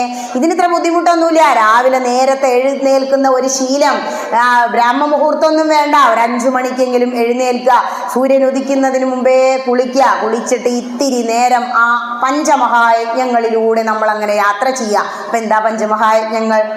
അതായത് രാവിലെ എഴുന്നേൽക്കുന്നതാണ് ബ്രഹ്മയജ്ഞം. രാവിലെ എഴുന്നേറ്റു, കുളിച്ചു, വിളക്ക് വെച്ചു, ഗ്രന്ഥപാരായണം ചെയ്തു. ഇതെല്ലാവരും ചെയ്യണം. നിർബന്ധമാകണം. നമ്മുടെ ശ്വാസം പോലെ, ഭക്ഷണം പോലെ നിർബന്ധമുള്ള ഒരു കാര്യമായിരിക്കണം നമ്മുടെ ഉപാസന. ഇല്ലാത്തവർ തുടങ്ങാൻ വേണ്ടി പറയാ. ഈ ഉപാസനയുടെ ഭാഗമാണ് ബ്രഹ്മയജ്ഞം. രാവിലെ എഴുന്നേൽക്കുന്നതും കുളിക്കുന്നതും വിളക്ക് വെക്കുന്നതും ഇതിലൊക്കെ തത്വങ്ങളുണ്ട് കേട്ടോ. പിന്നെ ഗ്രന്ഥപാരായണം ചെയ്യുന്നതും. അത് കഴിഞ്ഞ് നിങ്ങൾ വരികയാണ് ഇവിടെ ക്ഷേത്രത്തിൽ ശ്രീഭദ്രയെ തൊഴുതങ്ങോട്ട് നമസ്കരിക്കുമ്പോൾ അത് ദേവയജ്ഞമാണ് ജീവിതത്തിൽ. ആചാര്യസ്വാമി പറഞ്ഞു, ആഴ്ചയിൽ ഒരു ദിവസം, ശക്തിയുടെ ദിവസമായ വെള്ളിയാഴ്ചയെങ്കിലും നീ ഏതെങ്കിലും ഒരു ക്ഷേത്രം സന്ദർശിക്കണം. നമ്മളതൊക്കെ ഒഴിവാക്കിയില്ലേ? ബുദ്ധിയുള്ളവരതൊക്കെ സ്വീകരിച്ചു. ഇനി അതും കഴിഞ്ഞാലോ അമ്പലത്തിൽ നിന്ന് തിരിച്ചു പോകുമ്പോൾ ആ പ്രസാദം മറ്റുള്ളവർക്കെല്ലാം. നാമം ജപിക്കുമ്പോൾ, യജ്ഞത്തിൽ ഇങ്ങനെ പങ്കെടുത്തിരിക്കുമ്പോൾ, ഒരു ക്ഷേത്ര ദർശനം നടത്തുമ്പോൾ നിങ്ങൾ നിങ്ങളൊരു യോഗിക്ക് തുല്യമാണ് എന്നാ പറയാ. യോഗിയുടെ മനസ്സാണ്. അപ്പോൾ ക്ഷേത്രത്തിൽ നിന്നും ലഭിച്ച പ്രസാദം അവിടെ കളയാതെ വീട്ടിൽ കൊണ്ടുപോയി എല്ലാവർക്കും നൽകണം. എന്നിട്ടത് സൂക്ഷിച്ചു വെക്കണം. പിന്നെ വരാത്ത ദിവസങ്ങളിൽ തൊടും ചെയ്യണം എന്നാ പറയാ. ഇനി അതും കഴിഞ്ഞാലോ പിന്നെയാണ് നൃയജ്ഞം. നമ്മൾ പറയില്ലേ മാനവ സേവ, മാധവ സേവ, നരസേവ, നാരായണ സേവ എന്നൊക്കെ. ഇതന്നെ നമ്മൾ മറ്റുള്ളവരെ, ഇപ്പൊ പെയിൻ ആൻഡ് പാലിയേറ്റീവ്, അയൽവാസികളെ മറ്റുള്ളവരെയൊക്കെ നമ്മൾ സഹായിക്കണം. നിന്നെ പോലെ നിന്റെ അയൽക്കാരനെയും സ്നേഹിക്കണം എന്ന് ഹൈന്ദവന്റെ ഗ്രന്ഥത്തിൽ ആദ്യം പറഞ്ഞത്. ഇനി അതും കഴിഞ്ഞാലോ വൈകുന്നേരം നമ്മൾ രാവിലെ തന്നെ കോലം വരയും അല്ലേ, ചിലർ സന്ധ്യയ്ക്കൊക്കെ കോലം വരയും. ഭൂതയജ്ഞം, ചെറു ചെറു ജീവികൾക്ക് ഭക്ഷണം കൊടുക്കുന്നത് ആ ഭൂതയജ്ഞം. അരിമാവോണ്ടാണ് അത് വരയ്ക്കുക. ഇപ്പൊക്കെ എന്തൊക്കെയോ പൊടിയായി, അതിനൊരു ഗുണമില്ല. ഇനി അതും കഴിഞ്ഞാൽ അവസാനം പിതൃയജ്ഞം. നമ്മൾ കൊല്ലത്തിൽ ഒരിക്കലെങ്കിലും വാവലി ആണ്ടിനെങ്കിലും ചെയ്യൂലോ.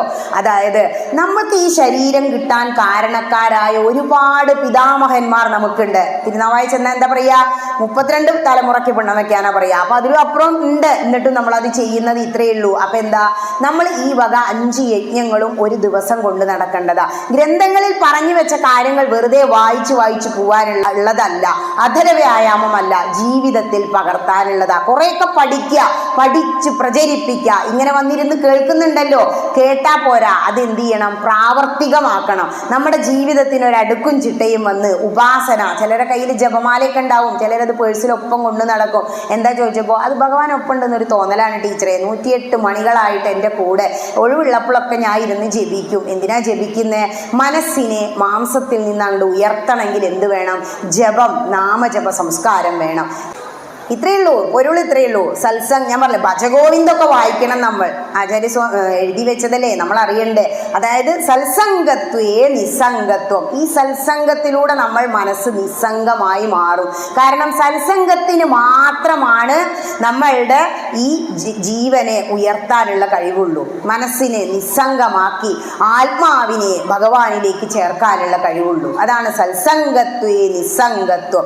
നിസ്സംഗത്വേ നിർമോഹത്വം. നിസ്സംഗനാവുമ്പോൾ നമുക്ക് പിന്നെ ആഗ്രഹങ്ങളൊന്നും ഉണ്ടാവില്ല. എന്താ മോക്ഷം എന്ന് പറഞ്ഞാൽ എല്ലാവരും പറയും സ്വാമിയെ കണ്ടാ മോക്ഷം കിട്ടും. എത്ര വർഷം പോയി? 18 വർഷം. മോക്ഷം കിട്ടിയോ?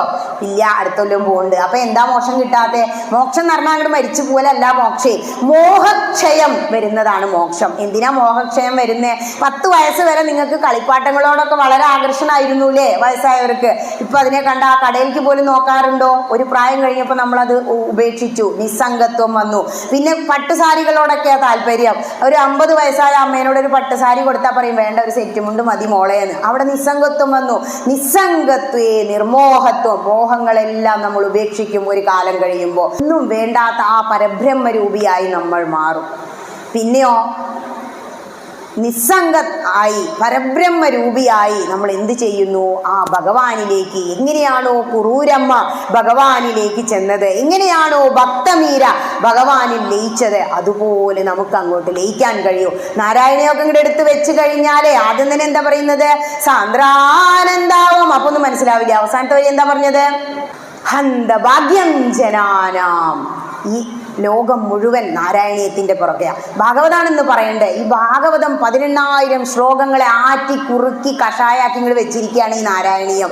ഈ നാരായണീയം ഒരു ദശകം വായിച്ചാണ് സമർപ്പിച്ച അസുഖമൊക്കെ മാറുന്നു മനസ്സിലാക്കി. വാദം മാറിയില്ലേ? വാദമൊന്നും വന്നാൽ പിന്നെ മാറാൻ ബുദ്ധിമുട്ടാ. അപ്പോൾ അത് മനസ്സിലാക്കി ലോകം മുഴുവൻ നാരായണീയത്തിന്റെ പുറകെയാ. ഒരു 2 വരി നാരായണം കൂടെ പറഞ്ഞു നിർത്താം. അപ്പൊ നാരായണീയത്തിലൂടെ പോകുമ്പോൾ 6ാമത്തെ ദശകം അങ്ങോട്ട് എത്തുമ്പോഴാണ് പറയാ, ഈ ഇവിടെ പറഞ്ഞില്ലേ ഭഗവാന്റെ വിശ്വരൂപ ദർശനത്തെ കുറിച്ച്. വിശ്വരൂപം കാണിക്കുകയാണ്. ഭഗവാന്റെ വിശ്വരൂപം പാതാളമാണ് എന്നാ പറയുന്നത്. ഏവം ചതുർദശ ജഗന്മയതാം ഗദസ്യ പാതാളമീശതവ പാദതലം വദന്തി. ഹേ കൃഷ്ണ, അങ്ങയുടെ കാലുകൾ പാതാളമല്ലേ എന്ന് പറഞ്ഞു ഭഗവാന്റെ രൂപത്തെ അങ്ങോട്ട് പറയാ. അവസാനത്തെ ശ്ലോകം എത്തുമ്പോ പറയാ, ഈ ദൃഗ്ജഗന്മയവ പുസ്തവ കർമ്മഭാജാം കർമാവസാന സമയേ സ്മരണീയമാഹു തസ്യാന്തരാത്മവപുഷേ വിമലാത്മനേ ദേവാദാലയാദിവ നമോസ്തു നിരുന്ധിരോഗാൻ കർമാവസാന സമയേ ഏതൊരു കർമ്മം ചെയ്യുമ്പോഴും അത് ഈശ്വരാർപ്പണമായിട്ട് ചെയ്യുക. രാജസൂയത്തിലെ ഇച്ചിലെടുക്കുന്ന അമ്മ ഓരോ ഇലയും കൃഷ്ണാർപ്പണം എന്ന് പറഞ്ഞാത്ര എടുത്തു വെച്ചിരുന്നത്. അതുപോലെ ഏത് ജോലിയാണോ ചെയ്യുന്നത് എല്ലാം ഈശ്വരാർപ്പണമാവുക. പിന്നെ നമ്മുടെ കർമ്മം എപ്പോഴാണ് അവസാനിക്കുക? മരണസമയത്ത്. അവസാനം എന്താ നമ്മൾ പ്രാർത്ഥിക്കുക? അവസാനം ഒരു പ്രാർത്ഥന ഉണ്ട്. അനായാസേന മരണം വിനാ ദൈന്യേന ജീവനം ദേഹാന്തേ തവ സാന്നിധ്യം ദേഹിമേ പരമേശ്വരം. ഇത്രയേ ഉള്ളൂ പ്രാർത്ഥിക്കണ്ടേ. അമ്പലത്തിൽ വന്നിട്ട് നമ്മൾ എന്തൊക്കെയാ പ്രാർത്ഥിക്കുക? അനായാസേന, പെട്ടെന്ന് തന്നെ മരണം സംഭവിക്കണം, വെറുതെ ഇങ്ങനെ കടത്തി വലിപ്പിക്കരുതേ കൃഷ്ണാന്ന്. ഇത് തന്നെ പ്രാർത്ഥിക്കാനുള്ളൂ. വിനാ ദൈന്യേന ജീവനം, ആരെ ആശ്രയിക്കാതെ ഇങ്ങനെ നടന്ന് മറ്റുള്ളവരോടൊന്ന് പറഞ്ഞു നോക്കൊണ്ടു, ആർക്കൊന്നിനും സമയമില്ല. ആ സമയത്ത് ദേഹാന്തേ തവ സാന്നിധ്യം, ഈ ദേഹം അവസാനിക്കുന്ന മരണവേളയിൽ കൃഷ്ണ അങ്ങയുടെ സാന്നിധ്യം ഉണ്ടാകണമേ. ദേഹിമേ പരമേശ്വരം, ഈ ദേഹി, ഈ ആത്മാവിനെ പരമേശ്വരനായ കൃഷ്ണ അങ്ങിലേക്ക് ചേർക്കേണമേ. ഇത്രേ പ്രാർത്ഥിക്കേണ്ടതുള്ളൂ. ഇങ്ങനെ പ്രാർത്ഥിക്കാൻ എങ്ങനെ കഴിയണമെന്നറിയോ? മരണം വരുന്നു എന്നറിയുമ്പോൾ ഞാൻ സന്തോഷത്തോടെ സ്വീകരിക്കാൻ തയ്യാറാണ് എന്ന് പറയുന്ന ഒരവസ്ഥയിലേക്ക് ഉയരണമെങ്കിൽ ഗ്രന്ഥങ്ങളിലൂടെ, ആത്മീയ സംസ്കാരങ്ങളിലൂടെ, പ്രഭാഷണങ്ങളിലൂടെ നമ്മൾ പോകണം. ആദ്യം നമ്മൾ ആശ്രമങ്ങളിലെ ആദ്യത്തത് ബ്രഹ്മചര്യം, കുട്ടിയായി. പിന്നെയോ രണ്ടാമത്തത് ഗാർഹസ്ഥ്യം, കല്യാണം കഴിച്ചു, സുഖമായി ജീവിച്ചു. അത് കഴിഞ്ഞ വാനപ്രസ്ഥം, റിട്ടയർമെന്റ് എന്ന് പറഞ്ഞ് വീട്ടിൽ കൂടിയിരിക്കുമ്പോൾ ഓടാത്ത വണ്ടി തുരുമ്പ് പിടിക്കും പോലെ അസുഖം വരുന്നില്ലേ? ഈ ശരീരമാകുന്ന വാഹനത്തിനൊരു ലക്ഷ്യമുണ്ട്. അത് ആത്മീയമാകുന്ന പാതയിലൂടെ ഓടി ആത്മസാക്ഷാത്കാരം, ഈശ്വര സാക്ഷാത്കാരം വരുത്തണം എന്ന് മനസ്സിലാക്കിയിട്ട് പൊരുളറിഞ്ഞ് ജീവിക്കുക. അപ്പൊ വാനപ്രസ്ഥം, റിട്ടയർമെന്റ് എന്തിനുള്ളതാ? ഈശ്വരീയമായ കാര്യങ്ങൾ ചെയ്യാൻ, ക്ഷേത്രത്തിൽ വരാൻ, തീർത്ഥാടനങ്ങൾ പോകാൻ, ഗ്രന്ഥങ്ങൾ വായിക്കാൻ. അവസാനം എന്താ? അവസാനം എന്ന് പറയുന്നതാണ് സന്യാസം. ന്യസിക്കുക പറഞ്ഞാൽ ത്യജിക്കുക. എല്ലാം ത്യജിച്ച് ഒരമ്മ പറഞ്ഞു, എൻ്റെ സ്വർണ്ണമൊക്കെ ഞാൻ മറ്റുള്ളവർക്ക് കൊടുത്തു ടീച്ചറെ, ഞാൻ ഇപ്പോൾ വെയിറ്റ് ചെയ്തുകൊണ്ടിരിക്കുക. ആരെയാ? കൃഷ്ണനെ അത്രേ. ആലോചിച്ച് നോക്കൂ. അങ്ങനെ എല്ലാം മതി. എന്താ പറഞ്ഞു പരീക്ഷിത്ത് മഹാരാജാവ് ഭാഗവതത്തില്? കിം ശ്രോതുമിച്ഛസി, ഇനി എന്തെങ്കിലും കേൾക്കാൻ ആഗ്രഹമുണ്ടോ പരീക്ഷിത്ത് മഹാരാജാവേ? ശ്രീശുഖ ബ്രഹ്മർഷി ചോദിക്കുക. അപ്പൊ പറയാ ഒന്നും ഇനി വേണ്ട. അപ്പൊ പറഞ്ഞു, സർവജ്ഞനായി ഈ ശരീരത്തിൽ ഇനിയും വേണമെങ്കിൽ ജീവിക്കാം. വേണ്ട. വടക്കോട്ട് അങ്ങോട്ട് തിരിഞ്ഞിരുന്നിട്ട് പറയാണ്, ഞാനേ ഇപ്പോ ഈ മനസ്സിനെ കൃഷ്ണനിൽ വെച്ച് ശരീരം വെടിയാൻ തയ്യാറാണ്. അങ്ങനെ ഒരു അവസ്ഥയിലേക്ക് നിങ്ങൾ ഉയരണം, നമ്മൾ എല്ലാവരും ഉയരണം. അതിനുവേണ്ടി ഒരുപാട് പ്രഭാഷണങ്ങൾ ഉണ്ടാവട്ടെ, ഗ്രന്ഥങ്ങളിലൂടെ യാത്ര ചെയ്യട്ടെ. ഒരുപാട് അഷ്ടവിരോഹിണികൾ ആത്മീയമായി ആസ്വദിക്കാൻ, ആഘോഷിക്കാൻ ഭഗവാൻ അനുഗ്രഹിക്കട്ടെ. യജ്ഞം സമർപ്പിക്കുകയാണ്. ഏത് യജ്ഞം നമ്മൾ ചെയ്താലും അതിൽ ചുതി ഉണ്ടാവുന്ന പറയാ. നമ്മൾ എന്ത് കർമ്മം ചെയ്യാലും ഈശ്വരന് സമർപ്പിക്കുക. ആ ചുതി അവിടെ തീരും. ഹരേ നാരായണ. കായേന വാചാ മനസേന്ദ്രിയൈർവാ ബുദ്ധ്യാത്മനാ വാ പ്രകൃതിർസ്വഭാവാൽ കരോമി യദ്യൽ സകലം പരസ്മൈ നാരായണായേതി സമർപ്പയാമി. നാരായണായേതി സമർപ്പയാമി. ജഗദംബികായേതി സമർപ്പയാമി. സ്വസ്തി പ്രജാഭ്യഃ പരിപാലയന്താം ന്യായേന മാർഗേണ മഹിം മഹീശ. ഗോബ്രാഹ്മണേഭ്യഃ ശുഭമസ്തു നിത്യം. ലോകാ സമസ്താ സുഖിനോ ഭവന്തു. ലോകാ സമസ്താ സുഖിനോ ഭവന്തു. ലോകാ സമസ്താ സുഖിനോ ഭവന്തു. ഓം ഹരി തത്സം.